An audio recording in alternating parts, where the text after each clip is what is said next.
L'hélicoptère fendit le ciel chargé de Biarritz comme une lame, ouvrant une blessure dans le tissu de l'après-midi. Émilie serra fermement la bandoulière de sa sacoche médicale, tout en observant la propriété Valcourt émerger entre les rochers, une construction moderne et imposante qui semblait défier la nature en s'équilibrant entre des pierres millénaires et la mer agitée. Les immenses fenêtres reflétaient le ciel orageux, créant l'illusion que la maison entière était sur le point d'être engloutie par les nuages. Elle n'avait jamais vu une résidence aussi isolée. La route d'accès la plus proche se trouvait à 15 minutes d'hélicoptère et le pilote l'avait déjà prévenu qu'il ne reviendrait que le lendemain matin. Durant les 9 prochaines heures, elle serait complètement seule avec un homme que les médecins de l'hôpital américain de Paris avaient décrit comme un cas perdu pour la psychiatrie traditionnelle. L'atterrissage fut doux, mais Émilie sentit son estomac se contracter lorsque les hélices cessèrent de tourner et que le silence s'empara des lieux. Un silence qui n'était pas seulement l'absence de son, mais la présence de quelque chose de non dit. Comme si les murs de cette maison gardèrent des secrets pesant des tonnes. Docteur Émilie, la voix venait de derrière elle, grave et maîtrisée. Elle se retourna et trouva un homme grand, aux cheveux grisonnants bien coupés et aux yeux qui semblaient avoir vu le monde s'embraser. Gaspard Valcourt ne correspondait pas à l'image qu'elle s'était formée. Elle s'attendait à trouver quelqu'un de vaincu, courbé par le deuil et les troubles. Au lieu de cela, elle se trouvait face à un homme qui irradiait une autorité silencieuse, vêtu d'une chemise sombre et d'un pantalon de tailleur. Seuls ses yeux trahissaient la tempête intérieure. « Monsieur Valcourt !» Elle tendit la main et quand il la salua, elle remarqua que ses doigts tremblaient presque imperceptiblement. « Merci de me recevoir. C'est moi qui vous remercie d'avoir accepté. » Sa voix portait un accent parisien raffiné, de ceux qu'on apprend dans les écoles prestigieuses et qu'on perfectionne dans les universités internationales. J'imagine que le docteur Thomas vous a expliqué les particularités du cas. Émilie acquiesça. Le docteur Thomas Delorme, son ancien superviseur et actuel intermédiaire pour les cas spéciaux, avait été économe en paroles, comme toujours. Patient souffrant d'épisodes d'insomnie sévère, de flashbacks post-traumatiques et d'isolement social extrême. Contrat de 3 mois, présence obligatoire de 21h à 6h, rémunération différenciée. Ce qu'il n'avait pas mentionné, c'est que la rémunération était 4 fois supérieure à tout ce qu'elle avait jamais accepté. Il y a d'autres conditions qui doivent être claires dès le départ. Gaspard prit son sac sans demander la permission et commença à marcher vers la maison.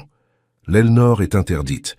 Il y a une chambre d'invité dans l'aile sud où vous logerez quand vous aurez besoin de vous reposer.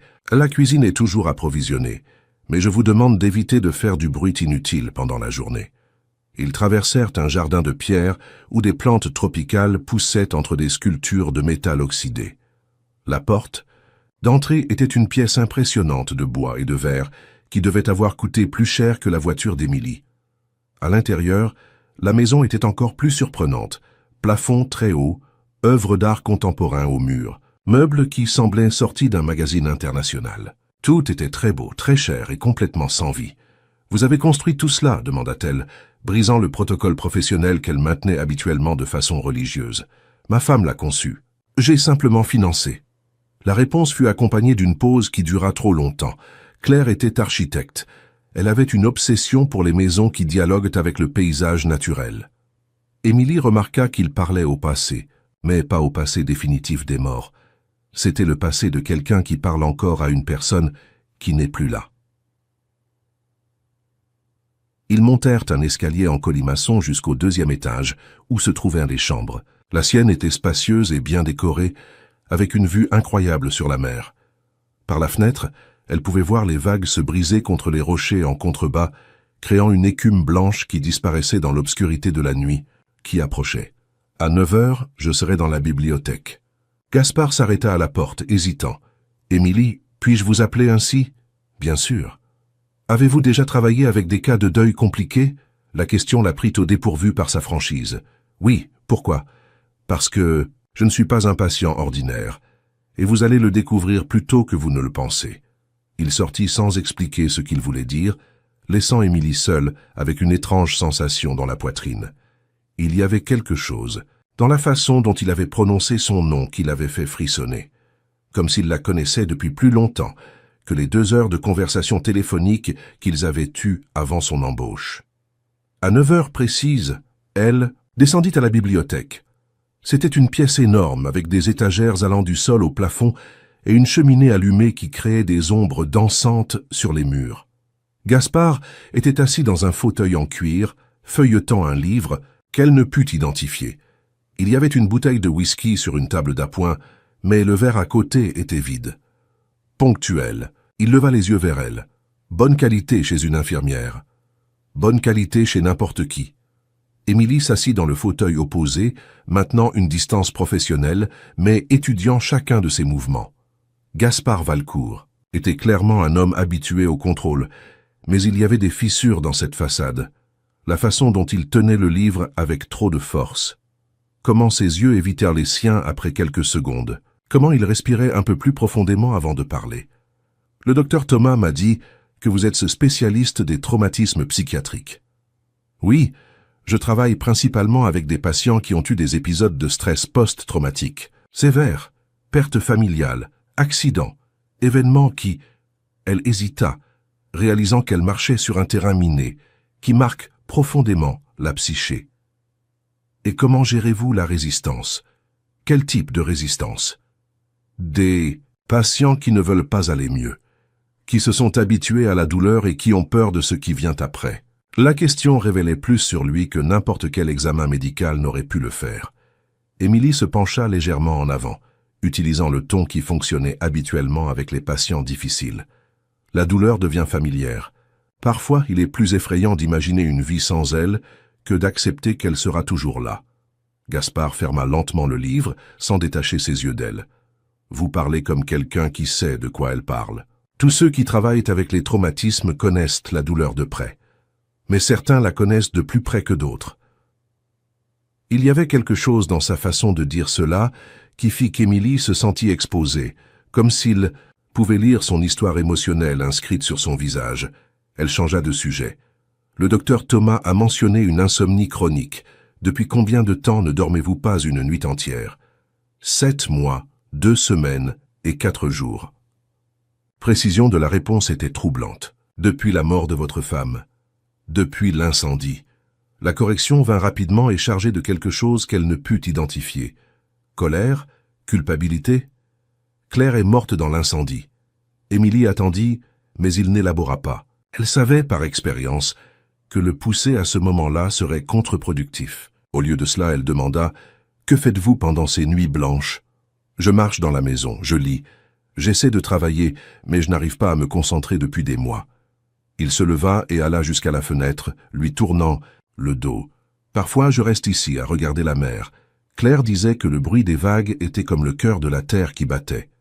Elle vous manque. Ce qui me manque, c'est qui j'étais quand elle était vivante.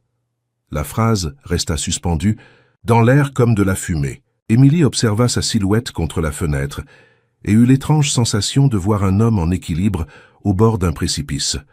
Pas le précipice de la mort, mais celui de la décision de continuer à vivre. « Gaspard, » dit-elle, utilisant son prénom pour la première fois. « Quand êtes-vous sorti de cette maison pour la dernière fois? Pour ses funérailles. C'était il y a plus de 7 mois. 7 mois, 2 semaines et 4 jours. Vous n'avez pas envie de sortir? De voir des gens? De respirer un air différent ?» Il se tourna vers elle, et pour la première fois, cette nuit-là, elle vit quelque chose au-delà du contrôle dans ses yeux. C'était de la vulnérabilité pure, brute, effrayante. Dehors, les gens me regardent comme un homme qui a perdu sa femme. Ah, ici, je ne suis qu'un homme qui s'est perdu lui-même. C'est plus honnête. Émilie sentit sa poitrine se serrer. Il y avait une poésie tragique dans sa façon de s'exprimer qui la touchait de manière dangereuse. Elle était habituée à traiter avec des patients difficiles, mais elle n'avait jamais rencontré quelqu'un qui portait la douleur avec tant d'élégance dévastatrice. « Et qu'attendez-vous de moi? » « Honnêtement, je ne sais pas. Le docteur Thomas a dit que vous étiez la meilleure pour les cas impossibles. Je ne crois pas aux cas impossibles.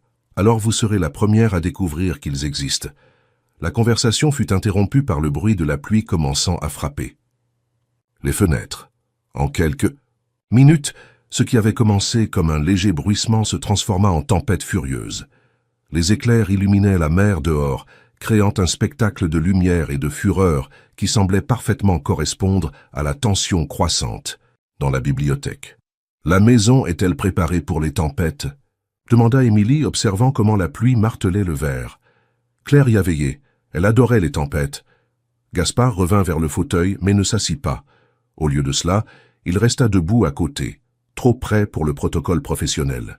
Elle disait qu'elles purifiaient l'air, qu'elles emportaient tout ce qui ne valait rien. Vous ne les aimez pas? Je les aimais, avant. Et maintenant? Maintenant, elle me rappelle la dernière chose qu'elle m'a dite. Émilie attendit, mais il ne continua pas. La tension dans l'air était presque palpable, un mélange d'électricité de la tempête et de quelque chose de plus primitif, plus dangereux, qui grandissait entre eux depuis le moment où ils s'étaient salués. « Puis-je poser une question indiscrète ?» dit-elle. « Allez-y. » « Pourquoi moi? Pourquoi pas un psychiatre, un thérapeute, quelqu'un avec plus d'expérience en matière de deuil ?» Gaspard la fixa pendant un long moment, comme s'il décidait quelle part de vérité il pouvait révéler. « Parce que vous avez quelque chose que les autres n'ont pas. » Quoi donc? Vous comprenez que certaines personnes sont marquées par la vie d'une manière qui n'a pas de guérison, seulement une coexistence. L'observation la frappa comme un coup de poing dans l'estomac. C'était comme s'il pouvait voir à travers elle, à travers des années de formation professionnelle et de détachement émotionnel, directement vers les cicatrices qu'elle portait et que personne d'autre ne savait exister. Comment savez-vous? Cela sur moi? Par vos yeux. Et par la façon dont vous n'avez pas essayé de me convaincre que tout ira bien. Ils se regardèrent en silence, et Émilie réalisa qu'elle entrait en territoire dangereux. Il se passait quelque chose qui allait bien au-delà de la relation professionnelle typique, une connexion qu'elle n'aurait pas dû ressentir, une compréhension mutuelle qui était à la fois réconfortante et terrifiante. La lumière vacilla et s'éteignit. Dans l'obscurité absolue de la bibliothèque, elle entendit sa respiration changer, devenir plus rapide, plus irrégulière. « Gaspard, la tempête a dû faire tomber le générateur. » Sa voix sortit tendue. « Ça arrive parfois. » « Vous allez bien? » « Oui. » Mais elle pouvait sentir que ce n'était pas le cas. Il y avait quelque chose dans sa façon de respirer dans le noir qui trahissait une panique mal contrôlée. « Où se trouve le générateur de secours? »« Au sous-sol, mais je ne peux pas. »« Pourquoi? » Claire est morte dans le noir. Les mots sortirent comme une confession, chargés d'une douleur si intense qu'Émilie eut l'impression que quelqu'un avait ouvert une fenêtre sur l'hiver au milieu de la tempête. Elle se leva, guidée uniquement par le son de sa respiration, et tendit la main jusqu'à trouver son bras. « J'y vais, restez ici. »« Non. » La réponse vint rapidement, presque désespérée. « Ne me laissez pas seule dans le noir. » C'était la première fois qu'il admettait avoir besoin de quelque chose, et la vulnérabilité dans sa voix brisa quelque chose en elle. « Alors, allons-y ensemble. » Ils descendirent les escaliers lentement, Émilie devant, guidant Gaspard par la main. La maison dans l'obscurité était un labyrinthe d'ombres et d'échos, et elle percevait combien il devenait plus tendu à chaque marche. Lorsqu'ils arrivèrent au sous-sol, elle trouva le générateur et réussit à le rallumer, inondant la maison de lumière à nouveau. Quand elle se retourna, elle trouva Gaspard adossé au mur, le visage pâle et couvert de sueur. « Vous devez vous asseoir. » « Je vais bien. » « Non, ce n'est pas le cas. » Elle s'approcha de lui, remarquant comme ses mains tremblaient. « C'est une crise de panique. Respirez avec moi. » Elle commença à le guider dans une respiration profonde et contrôlée, une technique qu'elle avait apprise dans ses premières années de formation. Mais quand elle posa sa main sur sa poitrine pour l'aider à contrôler son rythme respiratoire, elle sentit quelque chose qui la fit s'arrêter. Des cicatrices. Plusieurs cicatrices horizontales sur la peau, certaines plus anciennes, d'autres plus récentes. Gaspard remarqua le moment exact où elle les découvrit.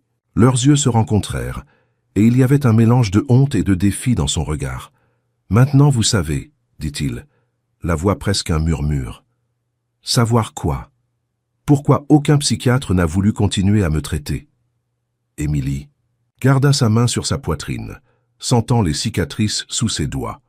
Cela aurait dû être un moment clinique, professionnel, mais il y avait quelque chose d'intensément intime dans ce toucher, dans cette révélation silencieuse au sous-sol d'une maison perdue entre rochers et tempêtes.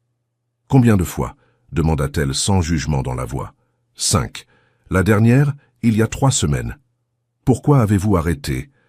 Parce que j'ai réalisé que ce n'était pas la mort que je voulais. C'était ressentir autre chose que le vide. » La confession resta suspendue entre eux comme un fil tendu sur le point de se rompre. Émilie savait qu'elle devait reculer, maintenir la distance professionnelle, traiter cela comme une information clinique. Mais il y avait quelque chose dans la façon dont il la regardait, comme si elle était la première personne en des mois à le voir vraiment qui l'empêchait de s'éloigner. « Et ça a fonctionné ?» demanda-t-elle. « Vous avez ressenti quelque chose ?»« J'ai ressenti de la douleur, mais au moins, c'était la mienne. » La réponse la frappa comme un éclair. Il y avait une logique dévastatrice dans cette phrase, une compréhension de la nature de la douleur qu'elle reconnaissait intimement. Combien de fois avait-elle préféré une douleur connue à un vide inconnu ?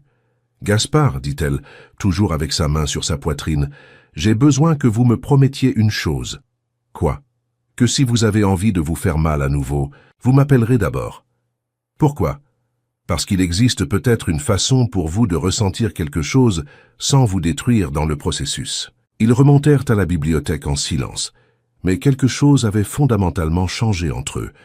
La relation médecin-patient avait été remplacée par quelque chose de plus complexe, plus dangereux. Une compréhension mutuelle qui allait au-delà du professionnel et touchait des endroits que tous deux avaient appris à garder fermés.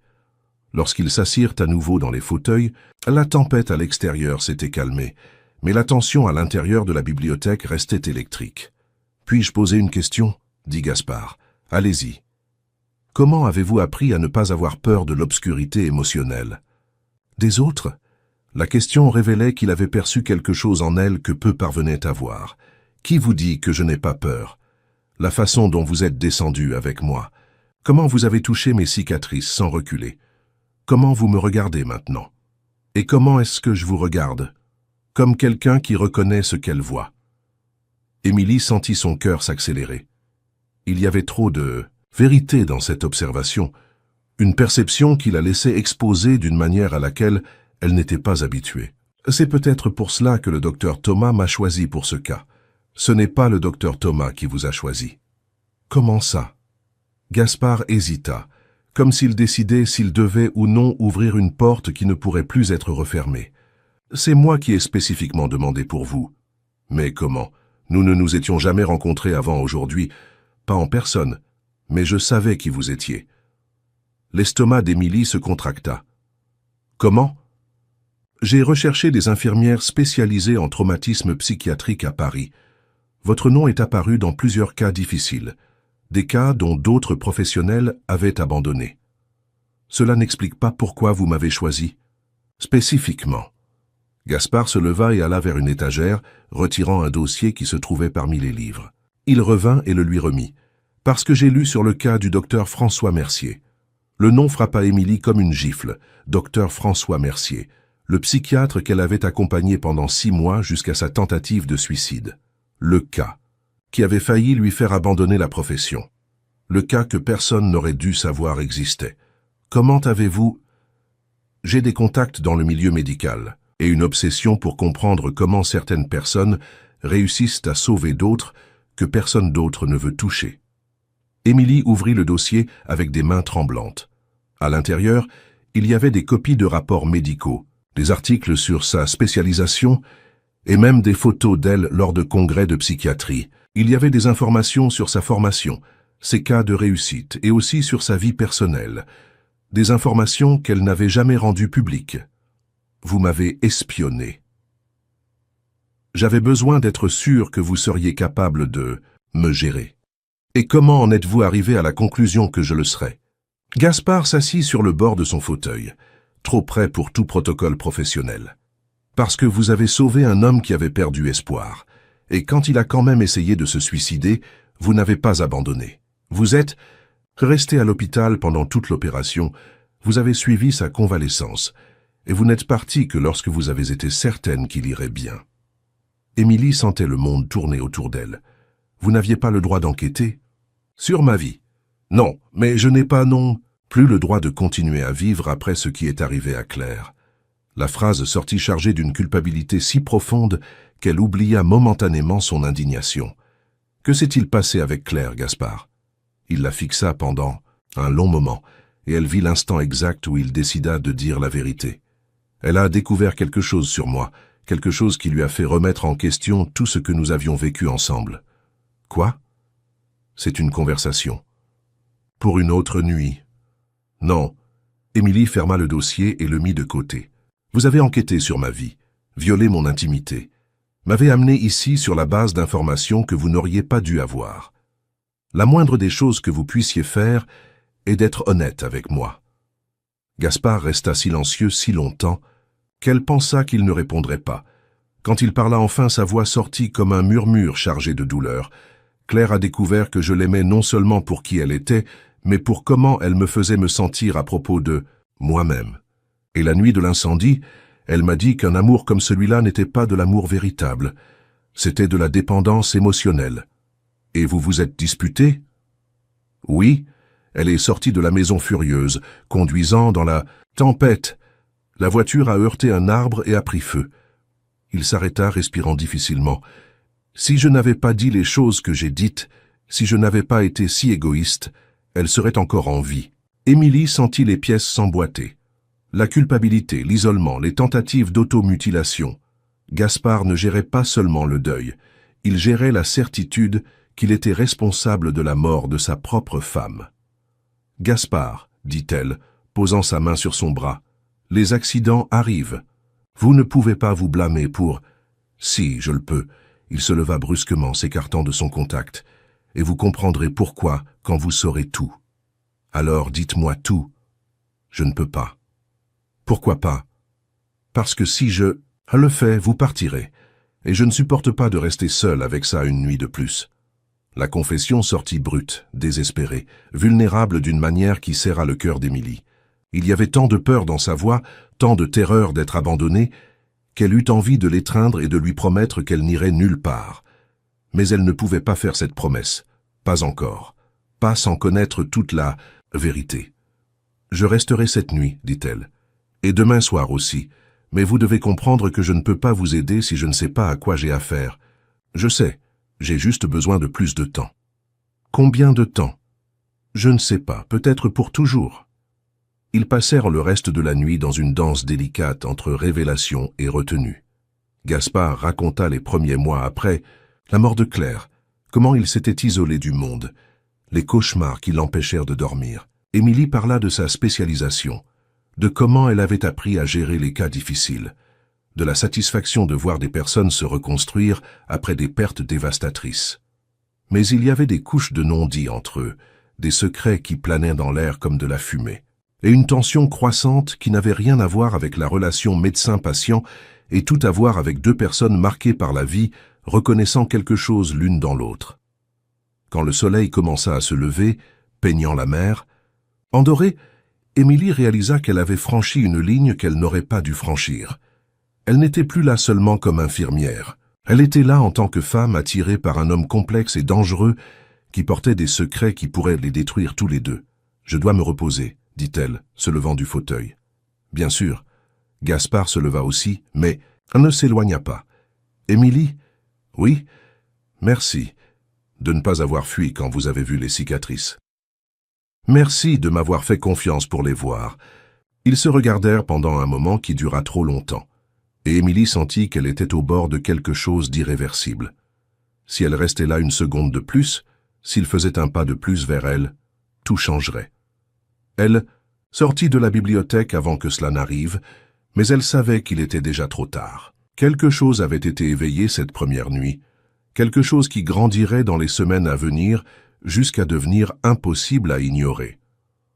En montant les escaliers vers sa chambre, Émilie essaya de se convaincre qu'elle avait encore le contrôle de la situation, qu'elle pouvait encore maintenir la distance professionnelle nécessaire, qu'elle pouvait encore sortir de là avec le cœur intact. Mais au fond, elle savait déjà qu'elle se mentait à elle-même. Gaspard Valcourt n'était pas seulement un patient difficile. C'était un homme qui avait reconnu en elle quelque chose, qu'elle-même admettait à peine exister. Et cette connexion, cette compréhension mutuelle née de douleurs similaires, serait plus dangereuse que n'importe quelle tempête qui pourrait se former au-dessus de cette maison perdue entre rocher et mer. Ce qu'elle ne savait pas encore, c'est que Gaspard avait omis la partie la plus importante de l'histoire, que son enquête sur elle était allée beaucoup plus loin qu'il ne l'avait admis, et que la raison pour laquelle il l'avait choisie spécifiquement n'avait rien à voir avec sa seule compétence professionnelle. Cela avait à voir avec quelque chose de bien plus troublant, quelque chose qu'il avait découvert sur son passé et qui se connectait avec le sien d'une manière qu'elle n'aurait jamais imaginée. Mais cela ne serait révélé que lorsqu'il serait trop tard pour qu'elle s'enfuie. Émilie se réveilla au son de musique classique, résonnant dans la maison. Il était 3 heures de l'après-midi, et le soleil entrait fortement par la fenêtre de la chambre d'invité, créant des motifs dorés sur le plancher de bois. Elle n'avait dormi que 4 heures, mais se sentait étrangement alerte, comme si son corps savait qu'il se passait quelque chose d'important qui exigeait toute son attention. La musique venait de l'étage inférieur. C'était un morceau qu'elle ne reconnaissait pas, mélancolique et intense, exécuté au piano avec une technique impressionnante. Elle s'habilla rapidement et descendit, suivant le son jusqu'à arriver à une pièce qu'elle n'avait pas vue la nuit précédente. C'était un studio musical avec un piano à queue noire positionné devant une fenêtre panoramique donnant sur la mer. Gaspard était au piano, complètement absorbé par la musique, ses doigts glissant sur les touches avec une élégance qui contrastait avec la tension qu'elle avait perçue chez lui la nuit précédente. Il ne portait qu'un t-shirt gris et un pantalon de jogging, et il y avait quelque chose d'intensément intime à le voir ainsi, désarmé, perdu dans la musique. Elle resta à la porte, hésitant à l'interrompre. Le morceau qu'il jouait était chargé d'émotion, une mélodie qui montait et descendait comme des vagues, tantôt délicates, tantôt tempétueuses. C'était comme s'il conversait avec quelqu'un à travers les notes, racontant une histoire que les mots ne pouvaient exprimer. Quand la musique s'arrêta, le silence qui suivit fut presque assourdissant. Gaspard resta les mains sur les touches pendant un long moment, comme s'il ne voulait pas rompre la connexion avec ce qu'il venait de créer. « Je ne savais pas que vous jouiez », dit doucement Émilie. Il se retourna, sans sembler surpris qu'elle soit là. Claire me l'a appris. Elle disait que la musique était le seul langage qui ne mentait pas. C'était un morceau d'elle, c'était le nôtre. Je l'ai composé pour elle à notre premier anniversaire de mariage. Il se leva du banc du piano, mais ne s'éloigna pas de l'instrument. Je n'avais plus réussi à le jouer en entier depuis sa mort, jusqu'à aujourd'hui. Qu'est-ce qui a changé? Gaspard la regarda avec une intensité qui la fit se sentir exposée. Vous, le mot resta suspendu dans l'air entre eux, chargé d'implications qu'ils savaient tous deux qu'ils ne devraient pas explorer. Émilie sentit son cœur s'accélérer, mais garda la voix contrôlée. « Je ne suis pas votre femme, Gaspard. Je sais exactement qui vous êtes. » La façon dont il dit cela lui donna des frissons. Il y avait quelque chose dans l'intonation, une certitude qui allait au-delà de ce qu'ils avaient discuté la nuit précédente. « Vraiment? Je sais plus que vous ne l'imaginez. » Émilie s'approcha, croisant les bras. « Alors dites-moi ce que vous pensez savoir. » Gaspard hésita, comme s'il décidait combien de vérités il pourrait révéler sans tout détruire. « Je sais que vous avez perdu un bébé il y a 5 ans. Je sais que le père de l'enfant vous a abandonné quand il a découvert la grossesse. Je sais que vous vous blâmez pour cette perte même en sachant que ce n'était pas votre faute. » Le monde sembla s'arrêter autour d'elle.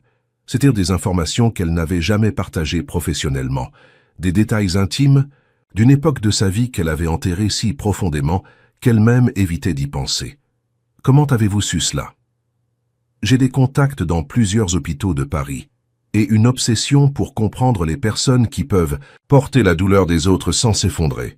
Vous n'en aviez pas le droit. » Sa voix sortit tremblante, un mélange de colère et de vulnérabilité qui l'effraya. « Non, mais j'avais besoin de savoir si vous seriez capable de comprendre ce que c'est que de vivre avec une culpabilité que personne d'autre ne peut porter pour vous. » Émilie s'éloigna de lui, se sentant envahie d'une manière qui allait bien au-delà du professionnel. « Ma douleur n'est pas comme la vôtre. » Non, mais elle est née du même endroit, de l'amour, qui se transforme en perte. De la certitude que si nous avions fait quelque chose de différent, les personnes que nous aimions seraient encore avec nous. L'observation la frappa avec la force d'une vérité qu'elle avait passé des années à nier. Vous ne savez rien de ce que j'ai ressenti.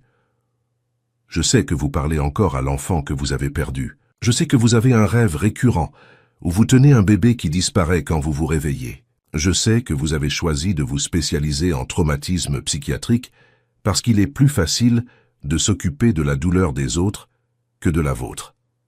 Chaque mot était comme un coup de couteau précis dans des blessures qu'elle croyait cicatriser. Comment? Parce que je fais la même chose. J'étudie la douleur des autres pour éviter de faire face à la mienne. Émilie s'assit dans un fauteuil près du piano, sentant ses jambes faiblir. Quel genre d'étude? Gaspard s'approcha d'elle, mais maintint une distance respectueuse. Avant la mort de Claire, nous travaillions ensemble. Elle était architecte, mais elle avait aussi une formation en psychologie. Je suis bio-ingénieur. Notre projet était de cartographier les corrélations neurologiques du traumatisme émotionnel. Cartographier comment? Découvrir s'il existe un modèle biologique dans la façon dont le cerveau traite les pertes significatives. Si des traumatismes similaires créent des réponses neurologiques similaires chez différentes personnes. L'information commença à former un tableau troublant dans son esprit. Et vous êtes arrivé à une conclusion? Oui, et c'est ce qui a tué Claire. Émilie sentit son estomac se contracter. Expliquez. Gaspard s'assit sur le banc du piano, face à elle. Nous avons découvert que des personnes qui ont subi des pertes spécifiques, mort d'enfants, abandon affectif, culpabilité pour des événements traumatiques, développent des schémas neuronaux presque identiques, comme si la douleur créait une signature biologique unique. Et Claire a découvert que j'avais commencé la recherche non par intérêt scientifique, mais parce que je voulais comprendre ma propre douleur, mes propres traumatismes. Quel traumatisme, Gaspard? Resta silencieux pendant un long moment, les yeux fixés sur ses mains. Quand j'avais 16 ans, ma sœur cadette s'est noyée. Je la surveillais à la plage. Je me suis distrait quelques minutes, et quand j'ai regardé, elle avait disparu. Nous avons trouvé le corps 2 heures plus tard. Émilie sentit sa poitrine se serrer. Gaspard. Pendant des années, j'ai vécu avec la certitude que je l'avais tuée, que si j'avais fait attention, elle serait encore en vie. J'ai rencontré Claire dans un groupe de thérapie pour personnes ayant perdu des membres de leur famille. Elle avait perdu son frère dans un accident de voiture. Vous vous êtes connecté par la douleur. Exactement. Et pendant des années, ça a fonctionné. Nous nous aidions mutuellement à porter le poids, jusqu'à ce que Claire réalise que je ne l'aimais pas seulement pour qui elle était, mais parce qu'elle comprenait ma culpabilité mieux que quiconque. Émilie commença à comprendre l'ampleur du problème. Elle a remis en question la nature de votre amour. Elle a dit que notre mariage était basé sur une dépendance émotionnelle malsaine, que je l'utilisais comme béquille pour ne pas affronter mes propres démons, et que ce n'était pas de l'amour, c'était du parasitisme émotionnel. La phrase résonna dans le silence du studio comme un coup de feu. Émilie pouvait imaginer la dévastation qu'une telle révélation causerait dans un mariage, la façon dont elle remettrait en question toute la base d'une relation. Et vous êtes disputé? Oui, elle a dit qu'elle partait, qu'elle avait besoin de temps pour réfléchir s'il existait encore quelque chose de réel entre nous, au-delà de la douleur partagée. J'ai dit des choses terribles, essayant de la blesser comme elle m'avait blessé, et elle est partie en voiture dans la tempête. L'accident. Gaspard respira profondément, comme s'il ressentait encore l'impact de cette nuit. Mais ce que Claire n'a pas su, parce qu'elle est morte avant que je puisse le lui dire, c'est que notre recherche avait révélé autre chose. Quoi? Que des personnes avec des traumatismes similaires ne développent pas seulement des schémas neuronaux similaires, elles se reconnaissent aussi instinctivement, comme s'il existait une fréquence émotionnelle que seules elles peuvent capter. Émilie sentit un frisson parcourir son corps, et quand vous avez enquêté sur moi, j'ai découvert que vous aviez exactement le même schéma de réponse neurologique que Claire, la même signature de douleur. Le silence qui suivit était chargé d'implications effrayantes. Émilie essaya de comprendre ce qu'elle venait d'entendre, essaya de comprendre si elle était traitée comme une personne ou comme une expérience. Vous m'avez amené ici parce que je suis neurologiquement compatible avec votre femme morte. Je vous ai amené ici Parce que vous êtes la seule personne qui peut comprendre ce que c'est que de porter une culpabilité qui ne devrait pas exister, mais qui existe quand même. Cela ne répond pas à ma question. Gaspard se leva et marcha jusqu'à la fenêtre, lui tournant le dos. Quand j'ai lu votre dossier, quand j'ai vu votre histoire, j'ai su que vous étiez la seule personne au monde qui pourrait me regarder sans pitié, sans jugement, sans essayer de me convaincre que ce n'était pas ma faute. Parce que vous pensez que ce n'était pas non plus ma faute d'avoir perdu mon enfant, parce que je sais que ce n'était pas le cas, et parce que je sais que cela ne change rien. La culpabilité n'a pas besoin d'être rationnelle pour être réelle. Émilie se leva, ressentant un mélange de colère et de compréhension qui la troublait. Vous m'avez manipulé. Je vous ai choisi. C'est la même chose. Non. Il se tourna vers elle, et il y avait quelque chose de sauvage dans ses yeux. La manipulation serait de vous mentir sur qui je suis, sur ce que je veux. Je suis complètement honnête avec vous. Honnête, vous m'avez espionné sans mon consentement, vous m'avez amené ici sur la base d'informations privées que vous n'auriez pas dû avoir, et maintenant, vous me dites que vous m'avez choisi parce que je suis neurologiquement compatible avec votre femme morte. Où est l'honnêteté là-dedans? L'honnêteté réside dans le fait que malgré tout cela, ce que je ressens pour vous n'a rien à voir avec Claire. La déclaration l'a pris complètement au dépourvu. Qu'avez-vous dit? Gaspard s'approcha d'elle, et il y avait une intensité dans ses mouvements qui la fit reculer instinctivement. J'ai dit que ce que je ressens pour vous n'a rien à voir avec Claire. Ça n'a rien à voir avec la compatibilité neurologique. Ça n'a rien à voir avec la douleur partagée. Ça n'a rien à voir avec la recherche scientifique. Alors ça a à voir avec quoi?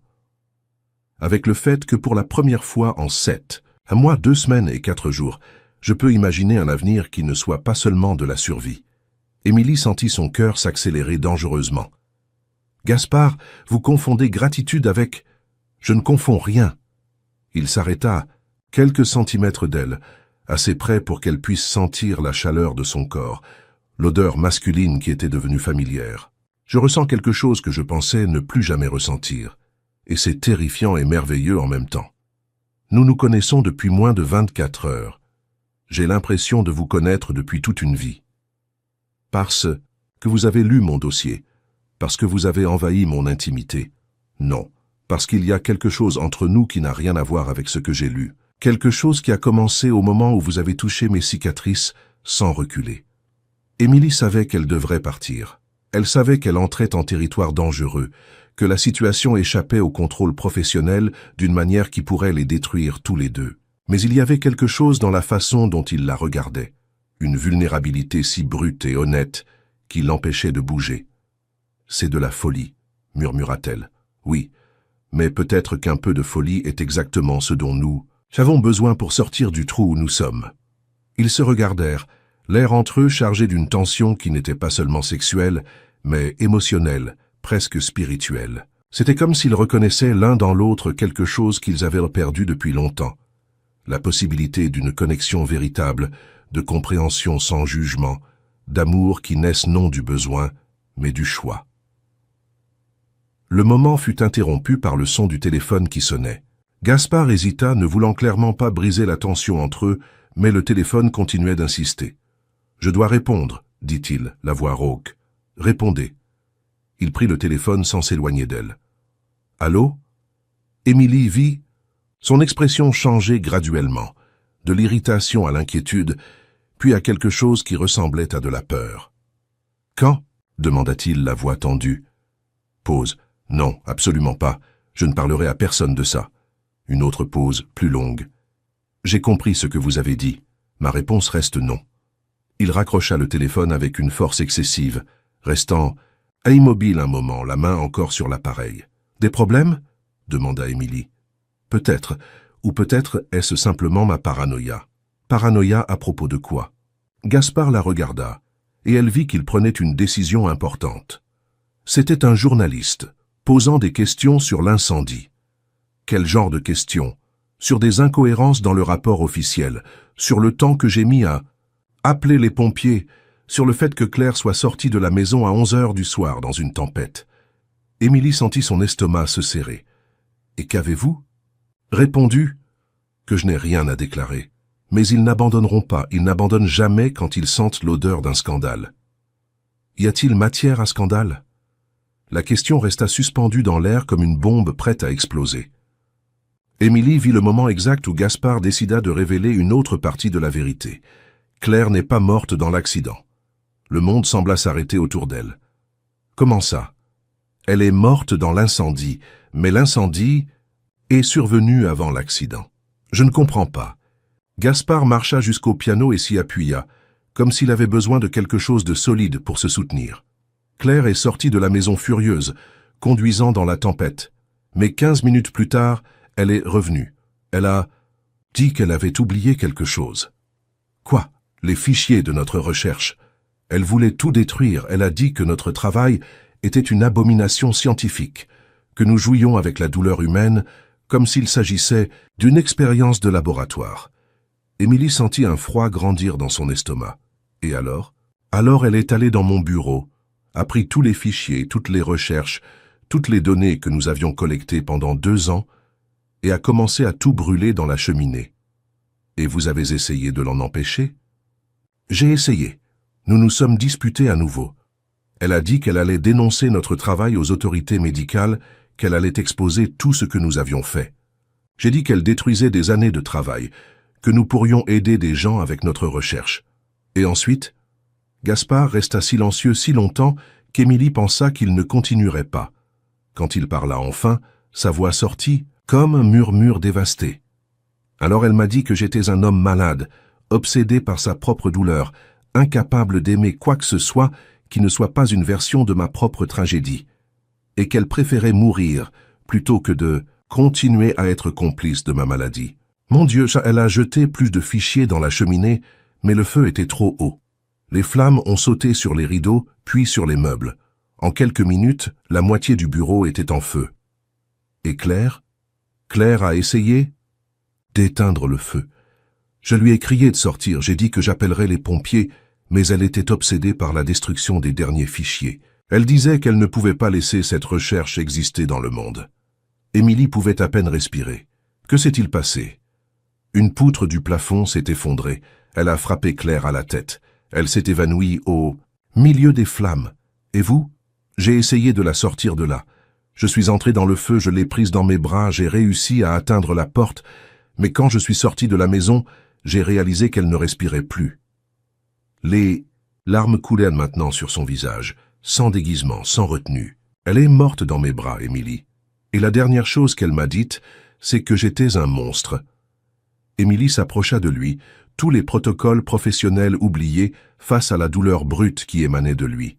Gaspard, vous comprenez maintenant pourquoi je n'arrive pas à dormir, pourquoi les cicatrices, pourquoi l'isolement.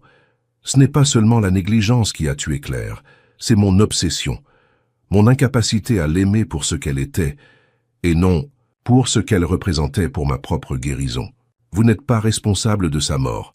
Si, je le suis.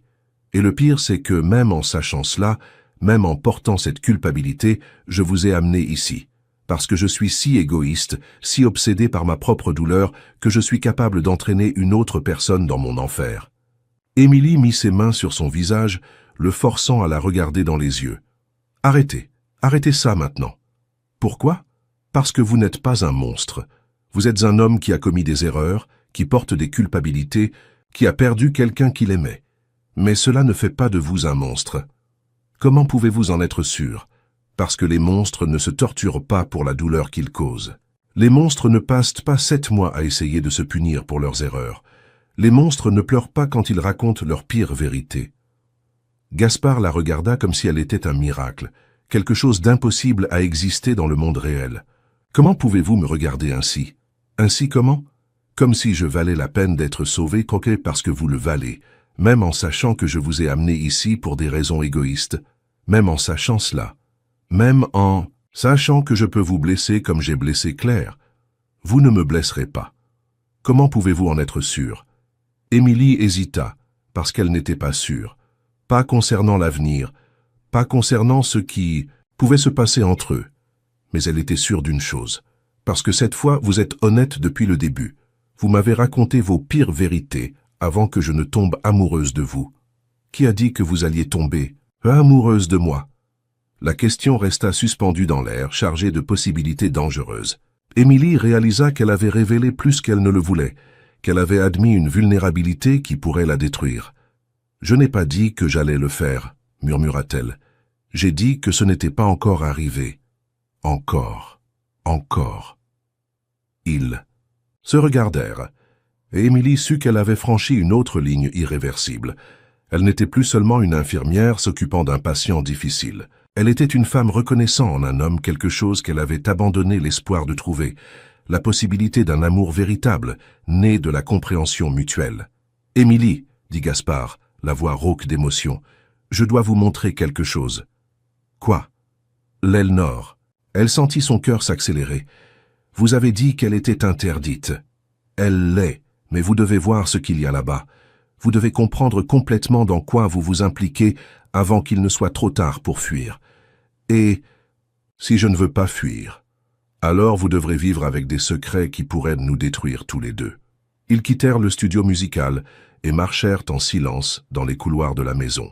L'aile nord se trouvait de l'autre côté de la propriété, séparée par une porte en bois sombre, que Gaspard ouvrit avec une clé qu'il gardait sur une chaîne autour de son cou. De l'autre côté de la porte, il y avait un long couloir qui se terminait par un escalier circulaire en métal. Ils descendirent, et Émilie réalisa qu'ils se dirigeaient vers un sous-sol qui n'apparaissait pas sur le plan principal de la maison. Claire a conçu cet espace comme laboratoire, expliqua Gaspard pendant qu'ils descendaient. Elle voulait que notre travail soit développé dans un environnement contrôlé, isolé des interférences extérieures. Vous faisiez des expériences ici? Oui, avec des volontaires, la plupart du temps. Des personnes qui avaient subi des traumatismes et voulaient contribuer à la recherche. Ils arrivèrent au bas de l'escalier et Gaspard alluma les lumières. Ce qu'Émilie vit la fit s'arrêter en chemin.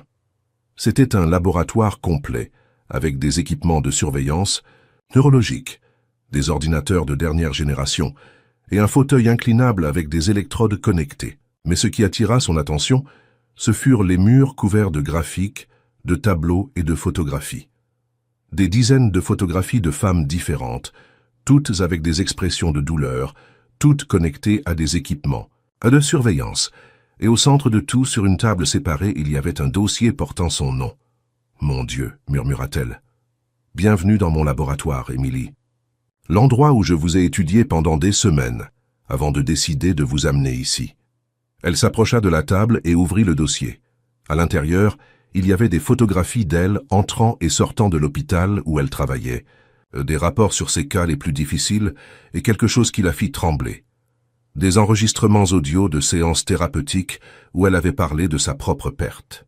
« Vous m'avez enregistré ? » ?»« Pas moi, j'ai engagé quelqu'un pour ça. »« C'est illégal. » »« Oui, mais j'avais besoin de savoir si vous étiez vraiment compatible avant de vous amener ici. » Émilie feuilleta le reste du dossier, trouvant des analyses détaillées de ses schémas de comportement, de ses réactions émotionnelles, même des théories sur sa personnalité basées sur des observations non autorisées.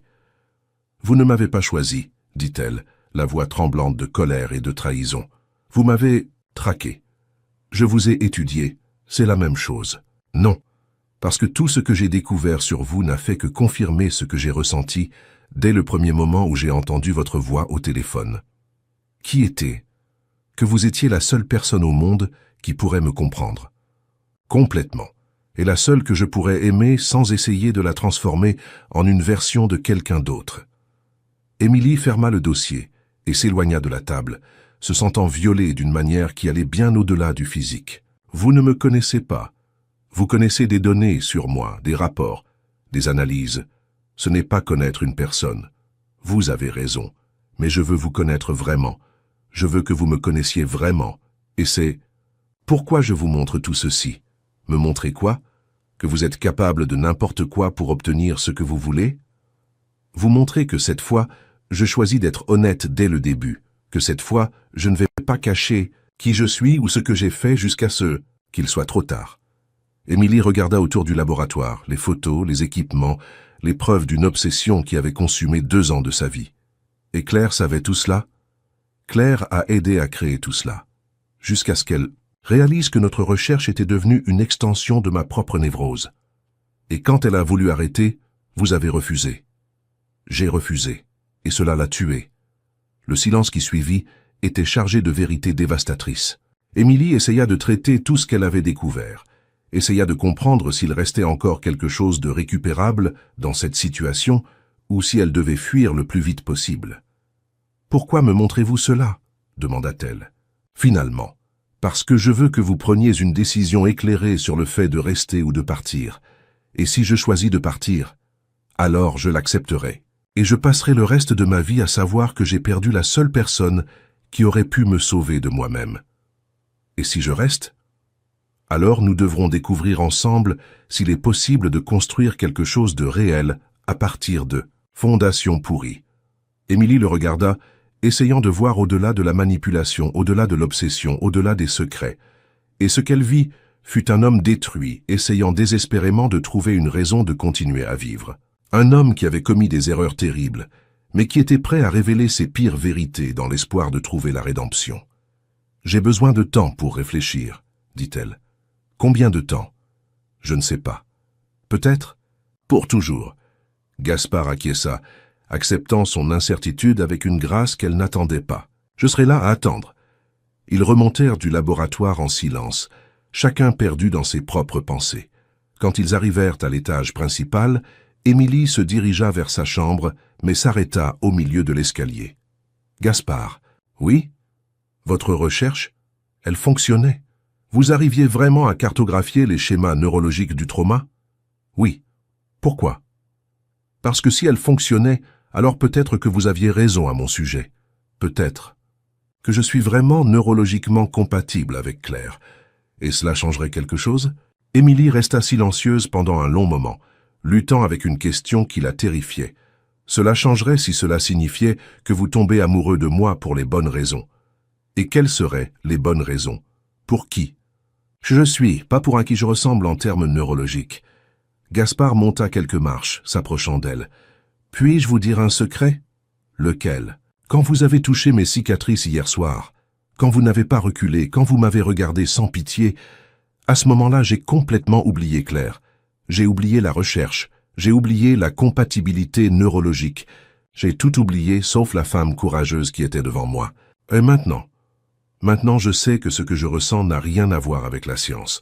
Cela a à voir avec le fait que vous êtes la première personne depuis des années qui me donne envie d'être meilleure que je ne suis. Émilie sentit son cœur se serrer face à la sincérité dans sa voix. Mais comment puis-je vous faire confiance après tout cela? Vous ne pouvez pas, pas encore. Mais peut-être que vous pourrez apprendre. Et si je n'y arrive pas, alors nous devrons tous les deux vivre avec une perte de plus, mais au moins cette fois, ce sera une perte honnête. Émilie monta le reste de l'escalier, laissant Gaspard dans la bibliothèque. Mais quand elle arriva à sa chambre, elle ne put entrer. Au lieu de cela, elle resta adossée à la porte, essayant de traiter tout ce qu'elle avait découvert ce jour-là. Gaspard Valcourt était un homme dangereux, obsessionnel, manipulateur, capable de franchir des lignes éthiques sans hésiter. Mais c'était aussi un homme détruit par la culpabilité, quelqu'un qui portait des traumatismes si profonds qu'ils avaient été façonnés toute sa vie adulte. Et elle? Elle était une femme qui avait passé des années à éviter les connexions réelles parce qu'elle avait peur d'être blessée à nouveau. Une femme qui avait choisi de s'occuper de la douleur des autres parce que c'était plus sûr que d'affronter la sienne. Peut-être étaient-ils vraiment compatibles, pas neurologiquement, mais émotionnellement. Deux personnes brisées qui se reconnaissaient dans l'obscurité l'une de l'autre. La question était, cela serait-il suffisant pour construire quelque chose de réel? Ou serait-ce simplement une version sophistiquée de la même dépendance émotionnelle qui avait détruit Gaspard et Claire? Émilie ne connaissait pas la réponse, mais elle savait que, malgré tout ce qu'elle avait découvert, elle ne voulait pas partir. Pas encore. Pas avant de découvrir s'il y avait quelque chose à sauver dans cette connexion dangereuse et terrifiante qui grandissait entre eux. Dehors, les nuages commençaient à se former à nouveau à l'horizon. Une autre tempête s'approchait de la maison isolée entre rocher et mer. Et cette fois, Émilie savait que, quand les lumières s'éteindraient, elle n'aurait pas peur. Du noir, elle aurait peur de ce qu'elle pourrait y trouver. Émilie passa 3 jours à éviter Gaspard, 3 jours à circuler dans la maison comme un fantôme, remplissant ses obligations professionnelles avec la froideur d'une machine, mais maintenant une distance émotionnelle qui lui faisait physiquement mal. Elle savait qu'il respectait son besoin d'espace, mais elle pouvait sentir son regard sur elle chaque fois qu'ils étaient dans la même pièce, une intensité silencieuse qui la faisait trembler intérieurement. La 4e nuit, elle le trouva dans le jardin d'hiver à 2h du matin. Il était assis par terre parmi les plantes tropicales, le dos appuyé contre un mur de verre qui donnait sur la mer tempétueuse.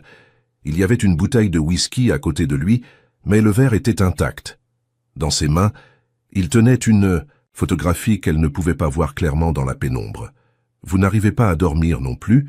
demanda-t-elle, brisant le silence qui s'était installé entre eux. « Je n'y arrive jamais. » Il leva les yeux vers elle, et même, dans la faible lumière, elle pouvait voir l'épuisement profond qui marquait son visage. « Mais aujourd'hui, c'est différent. »« Différent, comment ?»« Aujourd'hui, je n'arrive pas à dormir parce que j'ai peur. » Émilie s'approcha lentement, comme si elle s'approchait d'un animal blessé. « Peur de quoi? Que vous ayez décidé de partir. » La vulnérabilité dans sa voix la frappa comme un coup de poing dans la poitrine. Pendant 3 jours, elle avait lutté contre la partie d'elle-même qui voulait le consoler, qui voulait oublier toutes les révélations troublantes et s'abandonner à ce qu'elle ressentait. Et maintenant, le voyant là, brisé et honnête, cette partie était en train de gagner. « Je devrais partir, dit-elle, mais sa voix ne portait pas de conviction. « Vous devriez. Vous m'avez manipulé. Vous m'avez espionné. Vous m'avez amené ici sur la base de mensonges. C'est vrai. Et pourtant, vous espérez que je reste ?» Gaspard rangea la photographie dans sa poche et se leva lentement, sans s'approcher. D'elle, « Je n'espère rien, je souhaite simplement que vous soyez plus courageuse que moi. » Courageuse comment? Assez courageuse pour risquer d'être heureuse, même en sachant que vous pourriez vous blesser dans le processus. Émilie sentit des larmes brûler ses yeux. « Vous pensez que je n'ai pas de courage? Je pense que vous avez trop de courage. C'est pourquoi vous avez si peur. » L'observation la toucha droit au centre de la vérité qu'elle évitait d'affronter. Ce n'était pas seulement la colère qui la tenait éloignée de lui, c'était la terreur. La terreur de se donner à quelqu'un qui avait le pouvoir de la détruire complètement. « Si je reste, » murmura-t-elle, « comment saurais-je si ce que vous ressentez est réel ou si c'est juste une autre expérience? Vous ne le saurez pas. Vous devrez faire confiance.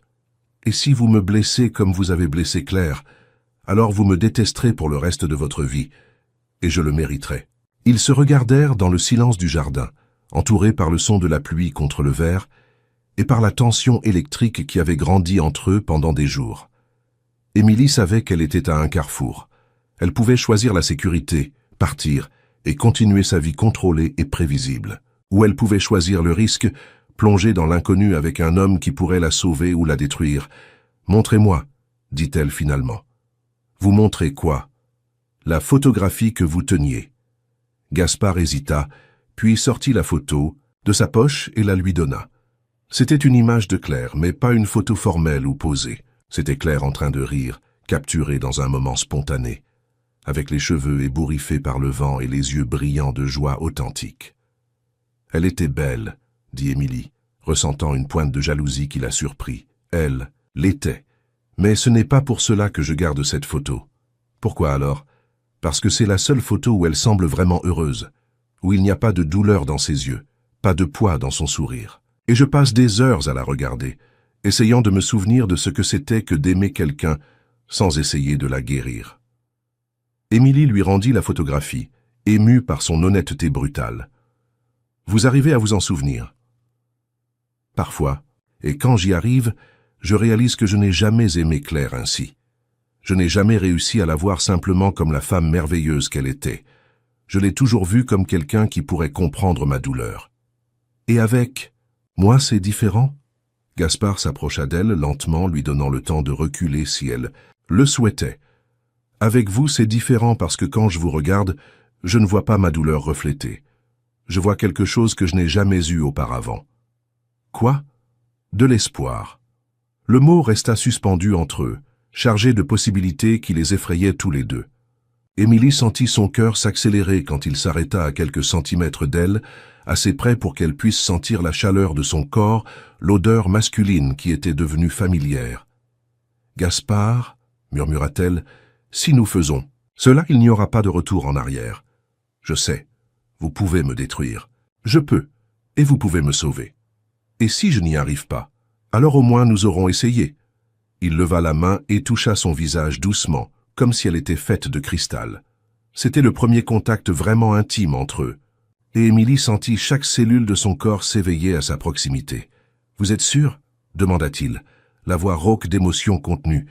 En réponse, elle se pencha vers son contact, fermant les yeux et se permettant de ressentir pour la première fois depuis des années.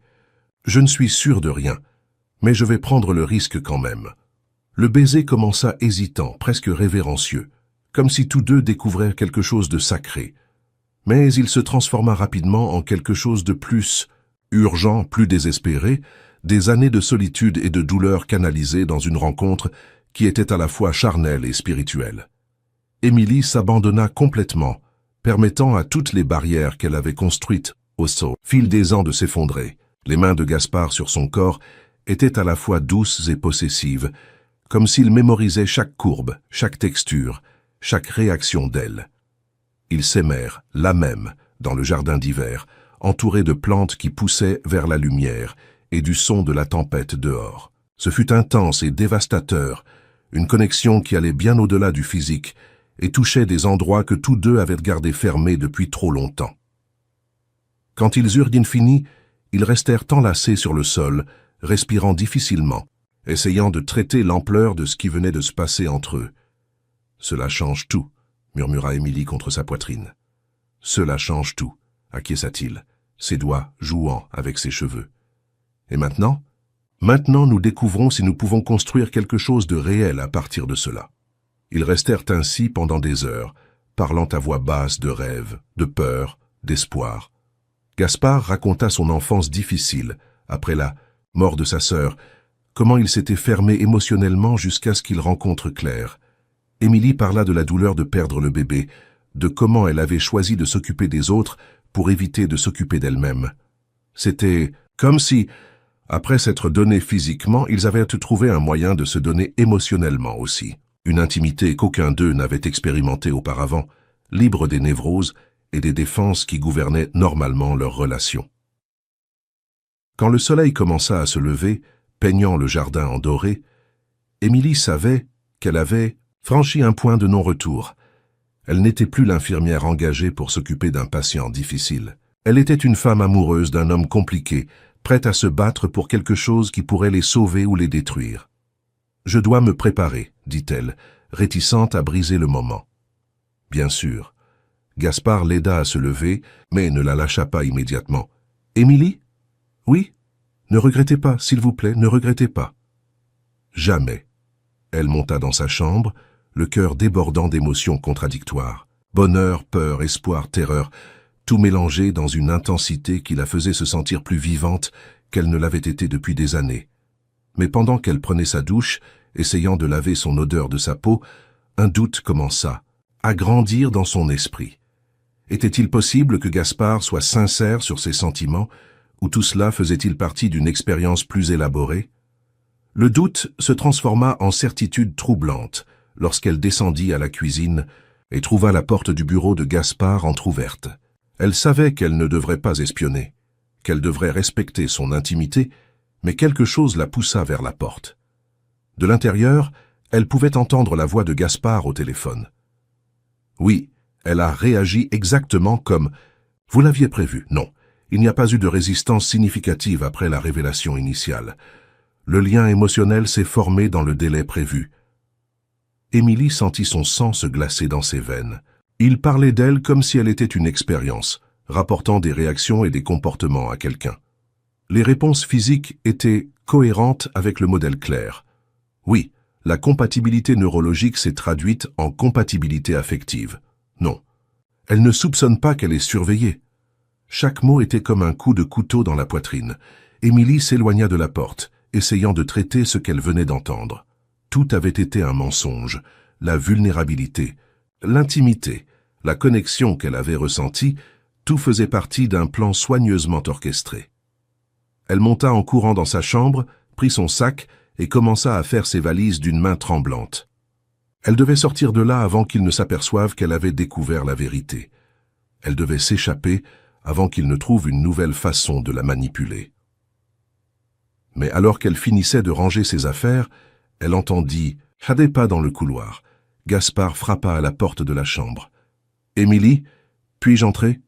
« Non. » Sa voix sortit étouffée, trahissant les larmes qu'elle avait commencé à verser. « Que s'est-il passé ?»« Vous savez très bien ce qui s'est passé. » Gaspard ouvrit la porte même sans permission et la trouva en train de faire ses valises. Son expression changea immédiatement quand il comprit la situation. « Vous avez entendu l'appel ?»« Oui.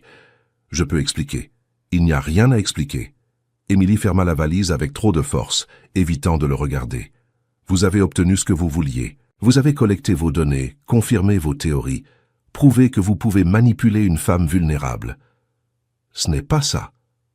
Alors qu'est-ce que c'est ?» Elle se tourna vers lui, et la douleur dans ses yeux le fit reculer. « Qu'était cet appel? À qui parliez-vous » Gaspard resta silencieux un moment, luttant visiblement avec la quantité de vérité qu'il devait révéler. C'était avec le docteur Thomas. Le docteur Thomas? La révélation la frappa comme une balle. Il est impliqué dans cela? Il m'a aidé à vous trouver. Il m'a aidé à vous convaincre d'accepter le travail. Émilie sentit le monde s'effondrer, autour d'elle. Le docteur Thomas était son mentor, quelqu'un en qui elle avait totalement confiance. Savoir qu'il était impliqué dans la manipulation la fit remettre en question tout ce qu'elle avait construit professionnellement. Vous avez tout planifié depuis le début. Pas tout. Les sentiments n'étaient pas planifiés. Comment puis-je vous croire? Parce que vous me connaissez, parce que vous étiez avec moi hier soir, parce que vous avez vu qui je suis vraiment. J'ai vu qui vous vouliez que je pense que vous étiez. Gaspard s'approcha d'elle, mais Émilie recula, plaçant le lit entre eux. S'il vous plaît, laissez-moi expliquer. Expliquez alors, expliquez comment tout ce qui s'est passé entre nous était réel, alors que vous rapportiez mes réactions à quelqu'un d'autre. Le docteur Thomas est mon thérapeute. La révélation l'a pris au dépourvu. Quoi? Après la mort de Claire, après les tentatives de me faire du mal, le docteur Thomas a commencé à me voir. C'est lui qui a suggéré que je cherche une aide professionnelle spécialisée. Et il vous a spécifiquement suggéré de me chercher? Il a mentionné votre travail. Il a dit que vous étiez exceptionnel avec les cas difficiles, mais la décision de vous enquêter, de vous amener ici, c'était la mienne. Émilie essaya de traiter l'information, mais elle était encore trop blessée pour penser clairement. Et l'appel, qu'est-ce que vous lui rapportiez? Mes sentiments, mes réactions. Il m'a demandé de rester en contact, de lui dire comment je me sentais avec vous ici. Et vous lui avez dit que vous aviez couché avec moi comme si c'était un développement clinique intéressant. Je lui ai dit que pour la première fois en des mois, j'ai pu ressentir autre chose que de la douleur, que pour la première fois depuis Claire, j'ai pu imaginer un avenir, en utilisant une terminologie scientifique, en parlant de compatibilité neurologique et de schéma de comportement. Gaspard baissa la tête, visiblement honteux. C'est comme ça que j'ai appris à gérer les émotions, en les transformant en données, en quelque chose que je peux analyser et contrôler. Et moi, je ne suis qu'un autre ensemble de données pour vous? Non? Il leva les yeux vers elle, et il y avait une sincérité dévastatrice dans son regard. Vous êtes la première personne qui m'a fait complètement oublier les données et les analyses. C'est pourquoi j'ai si peur. Émilie voulait le croire. Chaque fibre de son être voulait accepter l'explication, lui pardonner la façon clinique dont il avait décrit la nuit qu'ils avaient passée ensemble. Mais la blessure était trop profonde, la sensation de trahison trop intense. « Je ne peux plus vous faire confiance », dit-elle, prenant sa valise. « Émilie, s'il vous plaît. » Non. Elle se dirigea vers la porte, mais il bloqua son passage. « Donnez-moi une chance de prouver que c'est réel. » « Comment?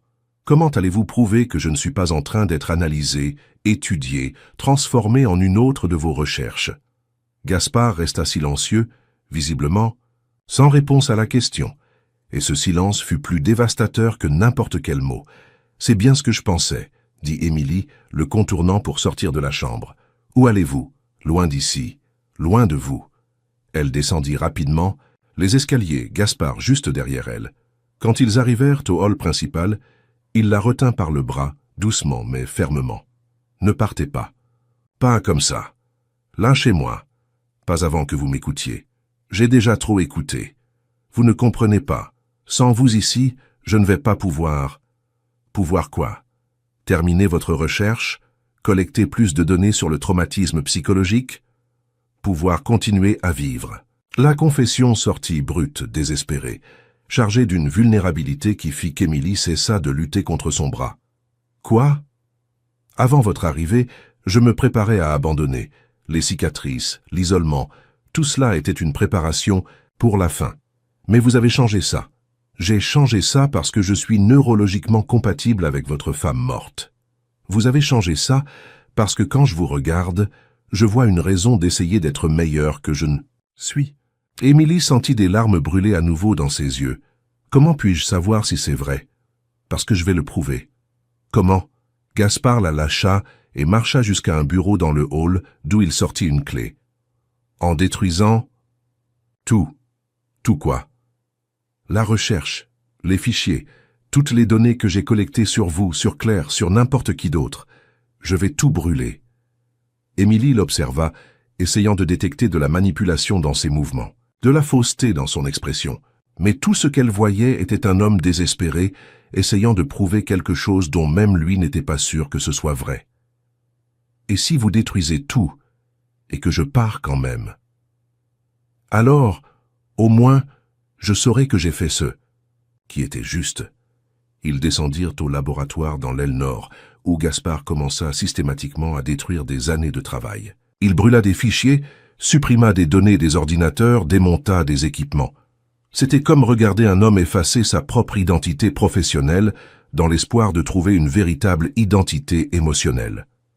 Émilie l'observait, en silence, partagée entre l'admiration pour sa détermination et le scepticisme quant à ses motivations. Était-ce un repentir sincère ou simplement une autre forme sophistiquée de manipulation? Quand il eut terminé, le laboratoire était en ruine, des années de recherche réduites à des cendres et du métal tordu. « Voilà, dit-il, se tournant vers elle, il n'y a plus rien entre nous que ce que nous ressentons l'un pour l'autre. Et que ressentons-nous? Vous savez ce que vous ressentez. Et moi, je sens que vous êtes la première personne qui me donne envie de vivre pour l'avenir, pas pour le passé. » Émilie voulait croire. Elle voulait désespérément accepter que tout cela était réel, que la connexion entre eux allait au-delà de la compatibilité neurologique ou des expériences psychologiques. Mais il y avait trop de peur, trop de blessures. « J'ai besoin de temps, dit-elle finalement. Combien de temps?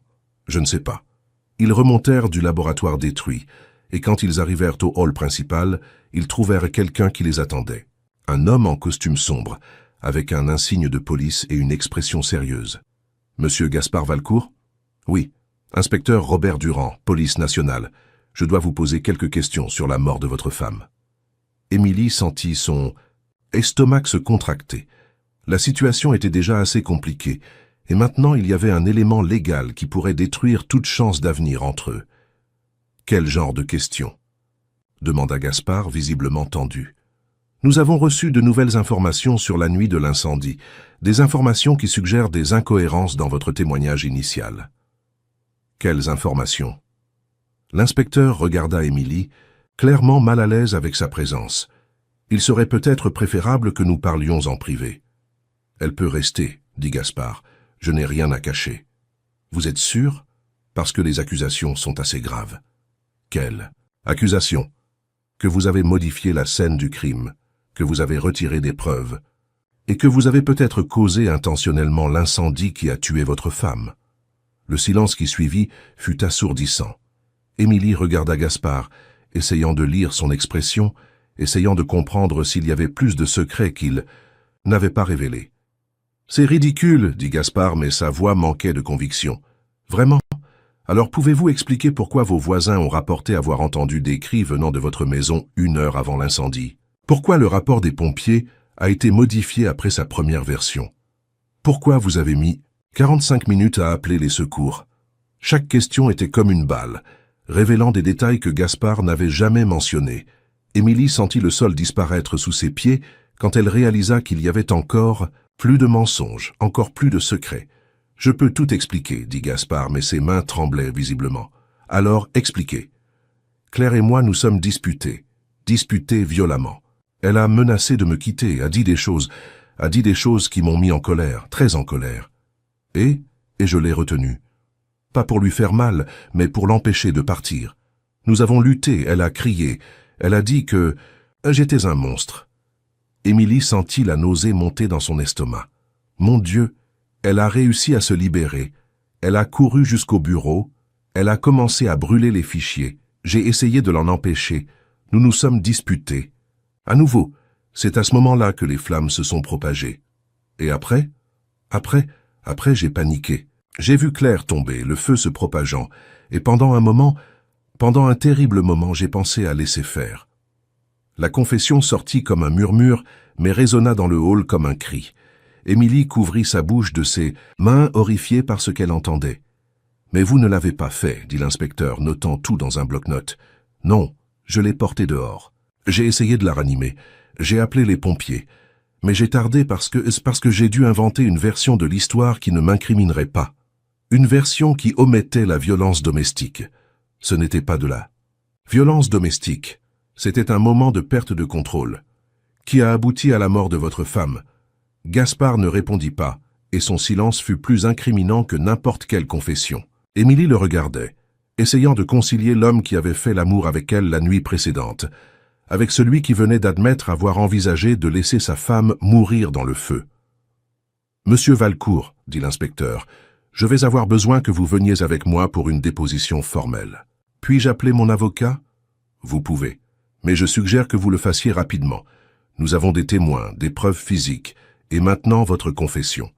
Le procureur va demander une détention préventive. » Émilie regarda Gaspard être emmené en silence, son esprit essayant de traiter tout ce qui s'était passé ce matin dévastateur.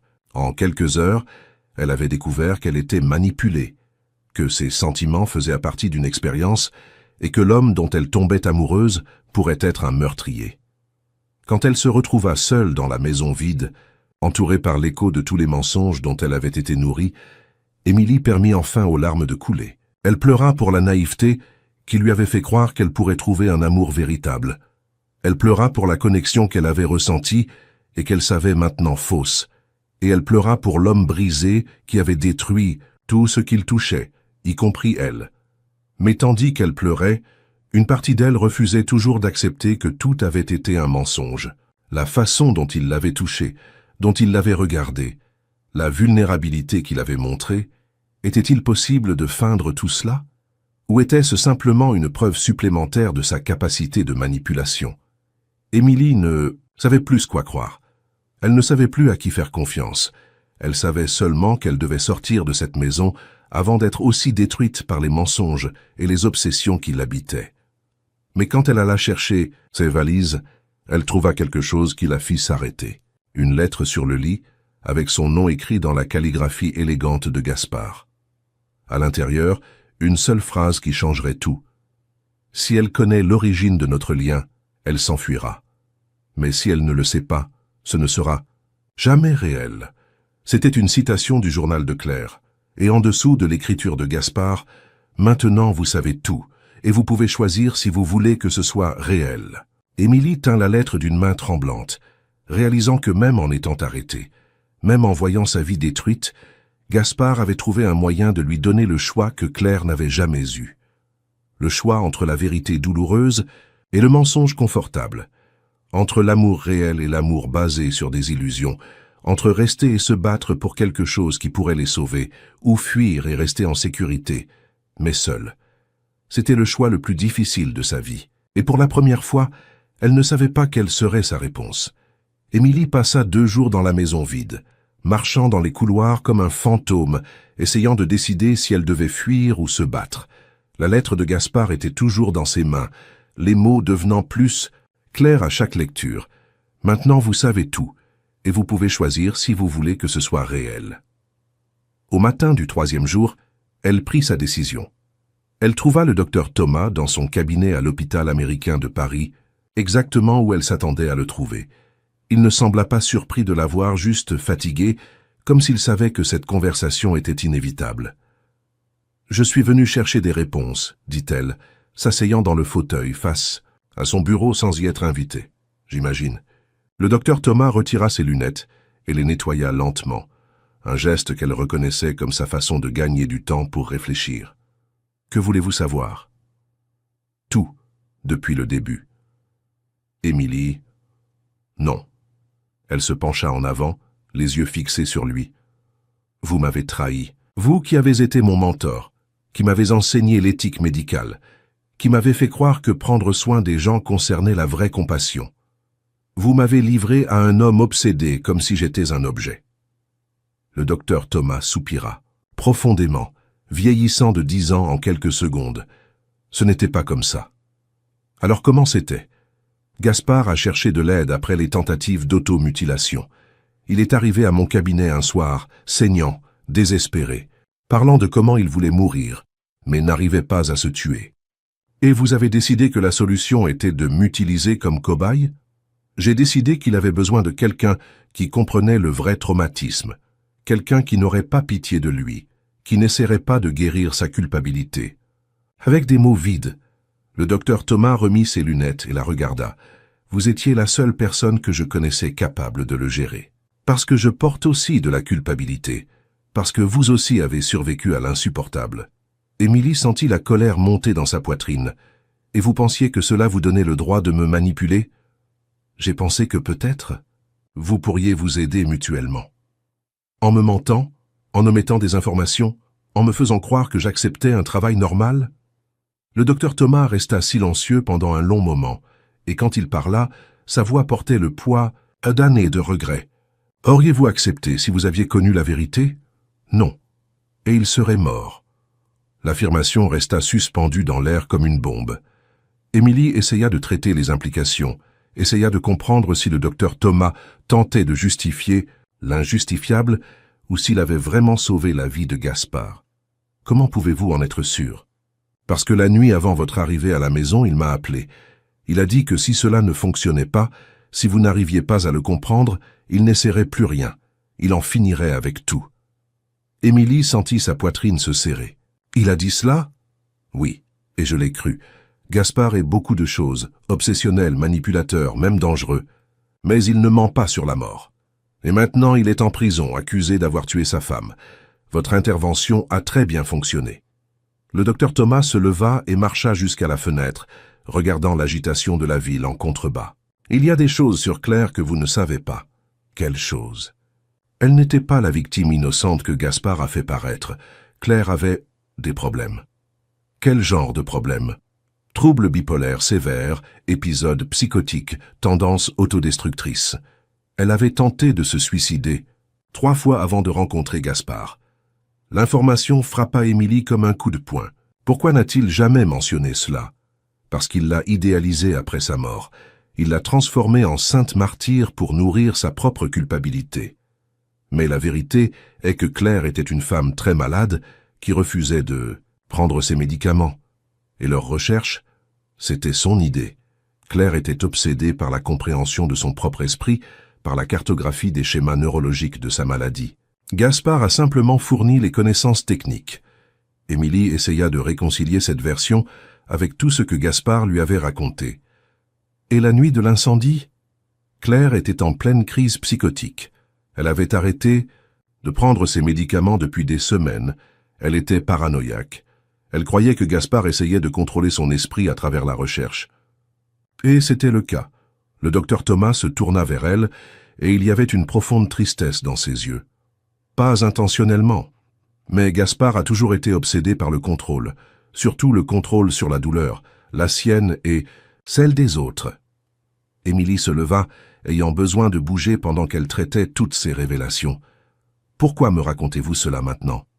Parce que vous méritez de connaître la vérité complète avant de décider quoi faire. » Et quelle est la vérité complète? Que Gaspard est un homme brisé qui a fait des choix terribles, mais qui n'est pas un meurtrier. Que Claire était une femme malade qui s'est détruite elle-même, malgré tous ses efforts pour la sauver. Et que vous deux pouvez vous sauver mutuellement si vous arrivez à surmonter tous les mensonges et manipulations. Émilie s'arrêta de marcher et le regarda. « Comment pouvez-vous en être si sûre? Parce que j'ai vu comment il a changé depuis votre arrivée. Dans nos séances, pour la première fois en des mois, il parlait d'avenir, d'espoir. de la possibilité d'être à nouveau heureux. Mais il rapportait mes réactions comme si j'étais une expérience. Il rapportait, parce que c'est ainsi, qu'il a appris à gérer les émotions, en les transformant en données. Mais vous avez dû remarquer que plus vous passiez de temps ensemble, moins notre conversation devenait clinique, et plus elle devenait personnelle. Émilie se souvint des appels qu'elle avait entendus, du changement subtil dans le ton de la voix de Gaspard au fil des jours. C'était vrai qu'il avait commencé à parler d'elle de façon moins scientifique et plus émotionnelle. « Même si tout cela est vrai, dit-elle, comment puis-je lui faire à nouveau confiance ? Vous ne pouvez pas. La confiance est quelque chose qui doit être reconstruite à partir de zéro. La question est, voulez-vous essayer ?» Émilie resta silencieuse pendant un long moment, luttant avec des émotions contradictoires. La colère, la douleur, mais aussi quelque chose de plus profond. Un désir désespéré de l'homme qu'elle avait connu cette première nuit, vulnérable et honnête dans le noir. Où est-il maintenant? Prison de la santé. En attente de jugement. Puis-je lui rendre visite? Oui, mais Émilie... Le docteur Thomas s'approcha d'elle, posant une main paternelle sur son épaule. Si vous décidez de vous battre pour lui, ce sera la bataille la plus difficile de votre vie. Vous devrez affronter non seulement les problèmes légaux, mais aussi toute son obsession, tous les démons qu'il porte. Et si je ne me bats pas, alors vous continuerez tous les deux à être prisonniers de vos propres douleurs. Émilie sortit du cabinet avec plus de questions que de réponses, mais avec une certitude grandissant dans sa poitrine. Peu importait combien de mensonges il y avait entre eux, peu importait combien la situation était compliquée, elle ne pourrait pas vivre avec le doute sur ce qui aurait pu être. 3 jours plus tard, elle était assise dans une salle de visite froide et sans vie à la prison, attendant Gaspard. Quand il apparut, vêtu de l'uniforme orange des détenus, elle le reconnut à peine. Il avait perdu du poids. Ses yeux étaient creux et sans vie, et il se déplaçait comme un homme vaincu. Mais quand il la vit, quelque chose s'alluma dans son regard. Espoir, peur, amour, tout mélangé dans une intensité qui la fit trembler. « Vous êtes venu, dit-il, la voix rauque. « Je suis venu. » Ils se regardèrent pendant un long moment, le poids de tout ce qui s'était passé entre eux planant dans l'air comme de la fumée. « Je ne m'attendais pas à ce que vous veniez, » continua-t-il, s'asseyant sur la chaise en face d'elle. « Moi. »« Non plus. Pourquoi êtes-vous venu ?» Émilie respira profondément, se préparant à la conversation la plus difficile de sa vie.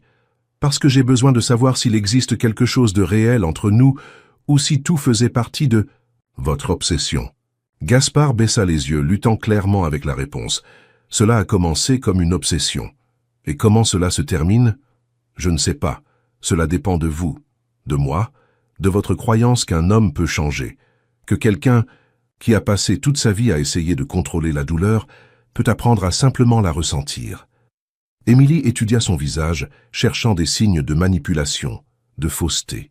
Mais tout ce qu'elle voyait était une honnête fatigue, une vulnérabilité qui semblait authentique. Le docteur Thomas m'a parlé de Claire, de sa maladie. Les épaules de Gaspard s'affaissèrent, comme si le poids du monde avait augmenté. Il n'en avait pas le droit. Si, je méritais de connaître la vérité. La vérité est que j'ai échoué avec Claire en tant que mari, chercheur, être humain, et j'échouais avec vous de la même façon. Comment ça? En essayant de vous transformer en ce dont j'avais besoin, au lieu de vous aimer pour qui? Vous êtes vraiment? Émilie sentit des larmes brûler dans ses yeux. Et qui suis-je vraiment? Gaspard leva les yeux vers elle, et il y avait une clarté dans son regard qu'elle n'avait jamais vue auparavant. Vous êtes une femme courageuse qui dédie sa vie à prendre soin de personnes brisées. Vous êtes intelligente, compatissante, plus forte que vous ne le pensez. Et vous êtes capable d'aimer quelqu'un malgré tous ses défauts. Comment pouvez-vous savoir cela? Parce que vous êtes ici, parce qu'après tout ce que vous avez découvert sur moi, après tous les mensonges et manipulations, vous êtes quand même venu me voir. Émilie essuya les larmes qui commençaient à couler sur son visage. Cela ne signifie pas que je vais vous pardonner. Je ne demande pas le pardon, je demande une chance de prouver que je peux être meilleur. Comment? Vous êtes en prison accusé d'homicide. Les accusations vont être retirées. Comment pouvez-vous en être sûr? Parce que j'ai engagé le meilleur avocat pénaliste de Paris. Et parce que nous avons des preuves que Claire était en crise psychotique la nuit de l'incendie. Quelles preuves? Des enregistrements qu'elle a faits ce jour-là. Des enregistrements où il est clair qu'elle délirait, menaçait de se suicider, parlait de façon incohérente de conspiration. Émilie sentit une pointe d'espoir. Pourquoi? Ne les avez-vous pas montrés avant? Parce que protéger son image était plus important que protéger la mienne. Mais maintenant, il hésita. Maintenant, j'ai quelque chose de plus important à protéger. Quoi? La possibilité d'un avenir avec vous. Les mots restèrent suspendus entre eux, chargés de promesses et de risques. Émilie savait qu'elle était à un carrefour. Elle pouvait choisir la sécurité, partir et essayer d'oublier tout ce qui s'était passé. Ou elle pouvait choisir de se battre pour quelque chose qui pourrait être extraordinaire ou dévastateur. Si les accusations sont retirées, dit-elle lentement, que va-t-il se passer? Je vais rentrer chez moi. Je vais essayer de reconstruire ma vie. Et je vais attendre que vous décidiez si vous voulez en faire partie. Et si je décide que je ne veux pas? Alors, je l'accepterai, et je passerai le reste de ma vie reconnaissant pour les jours que nous avons passés ensemble. Émilie le regarda, essayant de voir au-delà des mots, essayant de détecter s'il y avait une sincérité réelle ou simplement une manipulation plus sophistiquée. Mais quelque chose avait changé en lui. L'obsession frénétique avait été remplacée par un calme qui semblait authentique. « Gaspard, dit-elle, si nous faisons cela, ce devra être complètement différent. Pas de mensonges, pas d'omission, pas de m'étudier comme si j'étais une expérience. Je sais. Vous devrez apprendre à m'aimer pour ce que je suis, pas pour ce que je représente pour votre guérison. Je sais. Et vous devrez accepter que j'ai aussi des blessures, aussi des traumatismes, que j'ai aussi besoin de soins. Je sais. » Émilie resta silencieuse pendant un long moment, luttant avec la décision la plus importante de sa vie. Finalement, elle tendit la main par-dessus la table, touchant ses doigts à travers les barreaux qui les séparaient. « Alors nous allons essayer. » Le sourire qui illumina le visage de Gaspard fut comme voir le soleil se lever après une tempête. Interminable. Vraiment? Vraiment. Mais avec des conditions. N'importe quelles conditions. Première, thérapie. Pour vous, pour moi, pour nous deux ensemble. Pas question d'essayer de résoudre nos problèmes seuls. J'accepte. Deuxième, transparence totale. Si vous avez une pensée, un sentiment, un souvenir qui m'affecte, je veux le savoir. J'accepte. Troisième, lentement. Nous allons reconstruire notre relation à partir de zéro, comme deux personnes normales qui se sont rencontrées dans des circonstances extraordinaires. J'accepte. Émilie serra sa main, sentant une connexion qui, pour la première fois, semblait complètement honnête. « Alors je vous attendrai quand vous sortirez d'ici. Cela peut prendre des mois. J'attendrai. Il se peut que je sorte d'ici encore plus brisé que je n'y suis entré. Nous nous réparerons ensemble. » Gaspard porta sa main à ses lèvres, l'embrassant à travers les barreaux avec une révérence qui fit accélérer son cœur. « Je vous aime, Émilie, pas pour la façon dont vous me faites me sentir à propos de moi-même, pas parce que vous êtes compatible avec Claire, pas pour une raison scientifique ou psychologique. Je vous aime parce que vous êtes vous, et je vous aime, murmura-t-elle en retour, malgré tout. » 6 mois plus tard, les accusations contre Gaspard furent formellement retirées. Les enregistrements de Claire, avec des rapports psychiatriques détaillés sur son état mental, prouvèrent que sa mort avait été le résultat d'un accident pendant une crise psychotique. Le procureur public admit qu'il n'y avait pas de base légale pour maintenir des accusations d'homicide. Émilie attendait à la porte de la prison quand il sortit par un matin ensoleillé de septembre. Gaspard semblait différent, plus mince, avec plus de cheveux gris, mais il y avait une paix dans ses yeux qu'elle n'avait jamais vue auparavant. Ils s'embrassèrent au milieu de la rue, pleurant et riant en même temps, comme deux personnes qui avaient survécu à une tempête dévastatrice et s'étaient retrouvées de l'autre côté. « Où allons-nous » demanda-t-il quand ils se séparèrent enfin. « À la maison » dit-elle. « Quelle maison ?»« La nôtre. » Il avait décidé de vendre la propriété à Biarritz. Il y avait trop de souvenirs, trop de fantômes entre ces murs.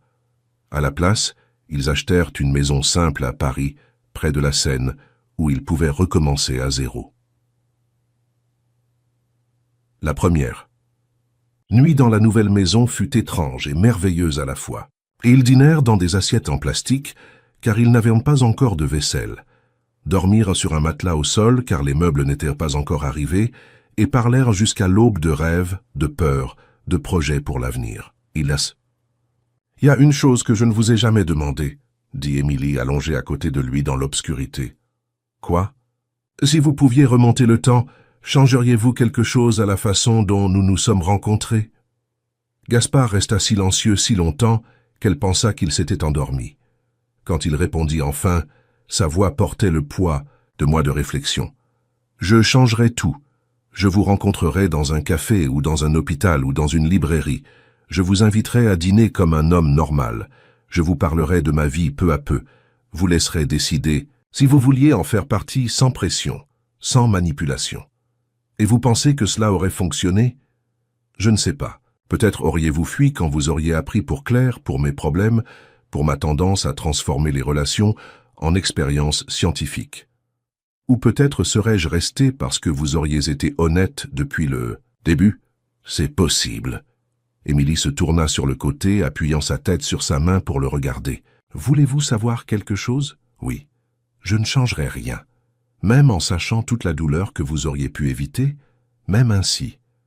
Parce que si nous nous étions rencontrés normalement, peut-être ne nous serions-nous jamais connectés si profondément.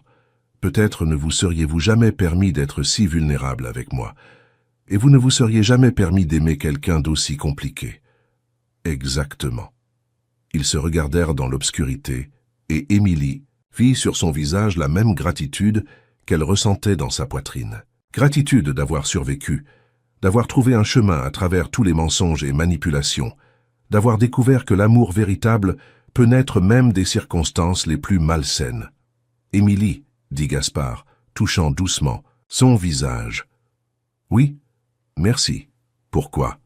De ne pas avoir abandonné, d'avoir cru que je pouvais être meilleur. Merci d'être devenu meilleur. Ils s'embrassèrent dans l'obscurité de la nouvelle maison, un baiser qui était à la fois fin et commencement, fin de toute la douleur, la manipulation et l'obsession qui avaient marqué le début de leur relation. Commencement de quelque chose qu'aucun d'eux n'avait expérimenté auparavant, l'amour véritable, basé sur l'acceptation mutuelle et la croissance commune. Un an plus tard, Émilie se réveilla avec l'odeur du café et une douce musique venant de la cuisine. Gaspard préparait le petit déjeuner, fredonnant une mélodie qu'elle ne reconnaissait pas. « Nouvelle composition ?» demanda-t-elle, s'approchant de lui par derrière et l'enlaçant. « Nouvelle composition » confirma-t-il, se retournant pour l'embrasser. Pour célébrer. Célébrer quoi? Un an sans épisode, sans cauchemar, sans tentative de vous transformer en données scientifiques. Émilie rit, se souvenant de tout le chemin qu'ils avaient parcouru. Gaspard avait suivi une thérapie intensive, avait appris à gérer ses obsessions de façon saine, avait découvert comment aimer sans essayer de contrôler. Elle avait appris à faire confiance à nouveau, à se permettre d'être vulnérable, à accepter l'amour sans peur d'être blessée. Et pour célébrer autre chose, continua-t-il, sortant une petite boîte de sa poche. Émilie sentit son cœur s'arrêter quand elle vit la boîte. Gaspard, je sais que c'est tôt, je sais que nous apprenons encore l'un de l'autre, mais je sais aussi que je veux passer le reste de ma vie à essayer de mériter l'amour que vous me donnez. Il s'agenouilla, là même, dans la cuisine en désordre de la petite maison, avec les cheveux ébouriffés et encore en pyjama. Ce n'était pas la demande en mariage romantique des films, mais c'était parfait pour eux. « Émilie Durand, dit-il, ouvrant la boîte pour révéler une bague simple et élégante, voulez-vous m'épouser? Pas parce que nous sommes neurologiquement compatibles, pas parce que nous pouvons nous guérir mutuellement, mais parce que je vous aime follement et que je veux construire une vie normale et extraordinaire à vos côtés. » Émilie regarda l'homme agenouillé devant elle, se souvenant du patient perturbé qu'elle avait rencontré dans une maison isolée entre rochers et tempêtes. Elle se souvint de tous les mensonges, toutes les manipulations, toutes les nuits, de doute et de peur. Et elle se souvint aussi de tous les matins où elle se réveillait à ses côtés, reconnaissante d'avoir choisi de se battre plutôt que de fuir. « Oui », dit-elle tendant la main pour qu'il mette la bague. « 1000 fois oui. » Le baiser qui suivit fut différent de tous ceux qu'ils avaient partagés. Il n'y avait pas de désespoir, pas de peur, pas l'ombre d'autres relations ou de traumatismes non résolus. C'était simplement de l'amour pur et simple, entre deux personnes qui avaient appris que les meilleures relations ne sont pas celles qui naissent parfaites, mais celles qui le deviennent, à travers un travail acharné et un pardon mutuel. 6. Mois plus tard, ils se marièrent lors d'une cérémonie petite et intime, avec seulement la famille proche et quelques amis. Le docteur Thomas fut le témoin de Gaspard dans un geste de pardon qui avait pris des mois à se produire, mais qui symbolisait que tous avaient appris quelque chose des erreurs du passé. Pendant les vœux, Gaspard parla de seconde chance et de rédemption. Émilie parla de courage et de choix. Tous deux parlèrent d'amour qui naît de la compréhension véritable, non du besoin ou de l'obsession. Quand nous nous sommes rencontrés, dit Gaspard, tenant ses mains devant l'autel, improvisé dans le jardin de leur maison, j'étais un homme qui essayait d'utiliser la science pour contrôler les sentiments. Vous m'avez appris que les meilleurs sentiments sont ceux qui ne peuvent pas être contrôlés, seulement vécus. Quand nous nous sommes rencontrés, répondit Émilie, j'étais une femme qui prenait soin de tout le monde, sauf d'elle-même. Vous m'avez appris que prendre soin de quelqu'un qu'on aime, c'est aussi prendre soin de soi-même. Le juge de paix les déclara mari et femme, et quand ils s'embrassèrent, les invités applaudirent. Mais pour Émilie, le son le plus important était celui des oiseaux chantant dans les arbres, le son de la vie normale et heureuse qu'ils avaient réussi à construire ensemble. Cette nuit-là, tandis qu'ils dansaient dans le salon de leur maison, avec une musique douce jouant sur la chaîne stéréo, Émilie pensa à tous les choix qui les avaient amenés jusque-là. Les bons choix, les mauvais choix, les choix désespérés et les choix courageux. « À quoi pensez-vous » demanda Gaspard, remarquant son silence contemplatif. « Au choix » répondit-elle, appuyant sa tête contre sa poitrine. « À comment un seul choix peut changer toute une vie ?»« Quel choix ? Le choix de rester quand tout en moi criait de fuir. Et le regrettez-vous » Émilie leva les yeux vers lui, voyant sur le visage de son mari non pas l'homme obsessionnel et perturbé qu'elle avait rencontré, mais l'homme gentil et aimant qu'il était devenu avec un travail acharné et un dévouement mutuel. « Jamais, dit-elle, pas une seule seconde. » Ils continuèrent à danser dans le petit salon de la maison simple, deux survivants qui avaient trouvé dans l'amour l'un pour l'autre la guérison qu'ils avaient cherchée toute leur vie. Dehors, Paris brillait sous le ciel étoilé, et l'avenir s'étendait devant eux, plein de possibilités infinies. Gaspard Valcourt ne serait plus jamais le même homme qui avait perdu sa sœur sur la plage ou qui avait vu sa femme mourir dans les flammes. Émilie Durand ne serait plus jamais la même femme qui avait perdu un enfant ou qui avait construit sa vie sur la retenue émotionnelle. Ils étaient des personnes nouvelles, forgées dans le feu de leur propre choix, trempées par la douleur et polies par l'amour. Et tandis qu'ils dansaient dans la douce lumière de la lune qui entrait par les fenêtres, tous deux sûrs qu'ils avaient trouvé ce qu'ils avaient cherché toute leur vie, sans savoir qu'ils le cherchaient. Non pas l'absence de douleur, mais la présence de quelqu'un disposé à porter cette douleur avec eux. Non pas la perfection, mais l'acceptation mutuelle de leurs imperfections. Non pas la fin des problèmes, mais la certitude qu'ils affronteraient tous les problèmes futurs ensemble. 5 ans plus tard, Émilie était dans le jardin de la maison, observant Gaspard enseigner à leur fille de 3 ans comment jouer du piano sur une version enfantine de l'instrument. La petite fille, Claire, un nom choisi en hommage à la femme dont la mort avait failli détruire Gaspard, mais qui indirectement l'avait conduit à Émilie, riait en frappant les touches sans rythme ni mélodie. « Pas comme ça, papa, » disait-elle, essayant de corriger ses doigts. « Il faut que ce soit plus fort. »« Plus fort comment ?» demandait Gaspard, feignant de ne pas savoir, juste pour l'entendre expliquer à nouveau. « Comme ça. » La petite fille frappait les touches de toute la force de ses petits doigts, créant un bruit qui ressemblait plus à une explosion qu'à de la musique. Émilie sourit, posant sa main sur son ventre, où grandissait leur deuxième enfant. Lapin. Avais-tu besoin d'un traitement de fertilité? Les cicatrices émotionnelles de sa première perte avaient créé des blocages physiques aussi, mais avec patience, amour et aide médicale, ils avaient réussi à construire la famille dont ils rêvaient tous deux. « Comment vont mes musiciens préférés ?» demanda-t-elle, s'approchant du piano. « Maman !» Claire sauta du banc et courut pour enlacer ses jambes. « Papa ne sait pas bien jouer du piano. »« Vraiment ?»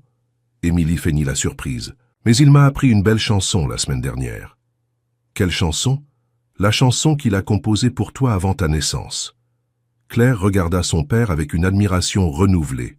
« Tu as fait une chanson pour moi ?»« Oui, » confirma Gaspard se levant du piano et s'approchant des deux femmes de sa vie. « Tu veux l'entendre » ?« Oui. » Il s'assit à nouveau et commença à jouer une mélodie douce et sucrée, pleine d'espoir et d'amour. Elle était complètement différente des morceaux mélancoliques qu'il composait avant qu'Émilie n'entre dans sa vie. Cette musique parlait de futur possible, de joie simple, d'amour qui grandit au lieu de consumer. Pendant qu'il jouait, Émilie observa le visage de Claire, vit les yeux de la petite fille briller avec la même passion pour la musique que son père avait hérité de la première Claire. C'était comme si l'héritage de la femme morte de Gaspard continuait à vivre, mais transformé en quelque chose de positif et constructif. « C'est beau, papa, » dit Claire quand la musique s'arrêta. « Merci, mon amour. »« Je peux apprendre à la jouer ?»« Bien sûr, mais cela prendra du temps et beaucoup de pratique. »« J'ai le temps, » déclara la petite fille avec la confiance absolue des jeunes enfants. Émilie et Gaspard échangèrent un regard amusé. Leur fille avait hérité de la détermination obsessionnelle de son père, mais aussi de la patience douce de sa mère. C'était une combinaison qui promettait de grandes choses pour l'avenir. Ce soir-là, après avoir couché Claire, Émilie et Gaspard s'assirent sur la terrasse, observant les étoiles au-dessus de Paris. C'était un rituel qu'ils avaient développé au fil des ans, un moment de silence et de connexion à la fin de chaque journée. « Avez-vous déjà imaginé comment serait notre vie si nous ne nous étions pas rencontrés ?» demanda Émilie appuyée contre son épaule. « Je n'aime pas y penser. » « Pourquoi ? Parce que je sais exactement comment ce serait.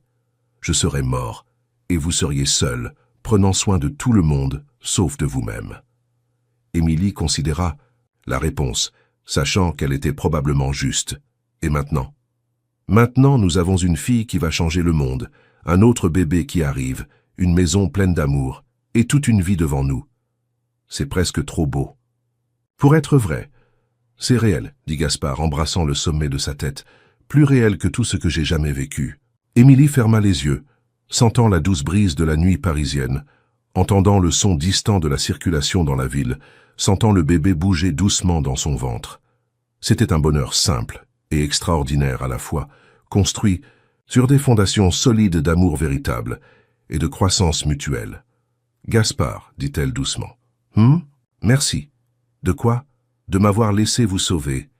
Merci de m'avoir laissé vous sauver, vous. » Ils restèrent silencieux, sachant que tous deux avaient raison. Ils s'étaient sauvés mutuellement, non par la manipulation ou l'obsession, mais par l'amour véritable, la patience et la détermination à être meilleurs l'un pour l'autre. L'histoire qui avait commencé dans une maison isolée entre rochers et tempêtes s'était transformée en une vie de joie quotidienne, dans une ville animée. L'homme qui avait été consumé par la culpabilité était devenu un père aimant et un mari dévoué. La femme qui s'était cachée derrière la compétence professionnelle était devenue une épouse courageuse et une mère épanouie. Et tandis que les étoiles brillaient au-dessus d'eux, Émilie et Gaspard Valcourt savaient qu'ils avaient trouvé quelque chose que peu de gens ont la chance de trouver. Un amour qui non seulement survit aux tempêtes, mais qui devient plus fort grâce à elles. Un amour qui transforme deux êtres, brisés en une famille entière. Un amour qui prouve que les meilleures histoires ne sont pas celles qui commencent parfaites, mais celles qui se terminent par la rédemption.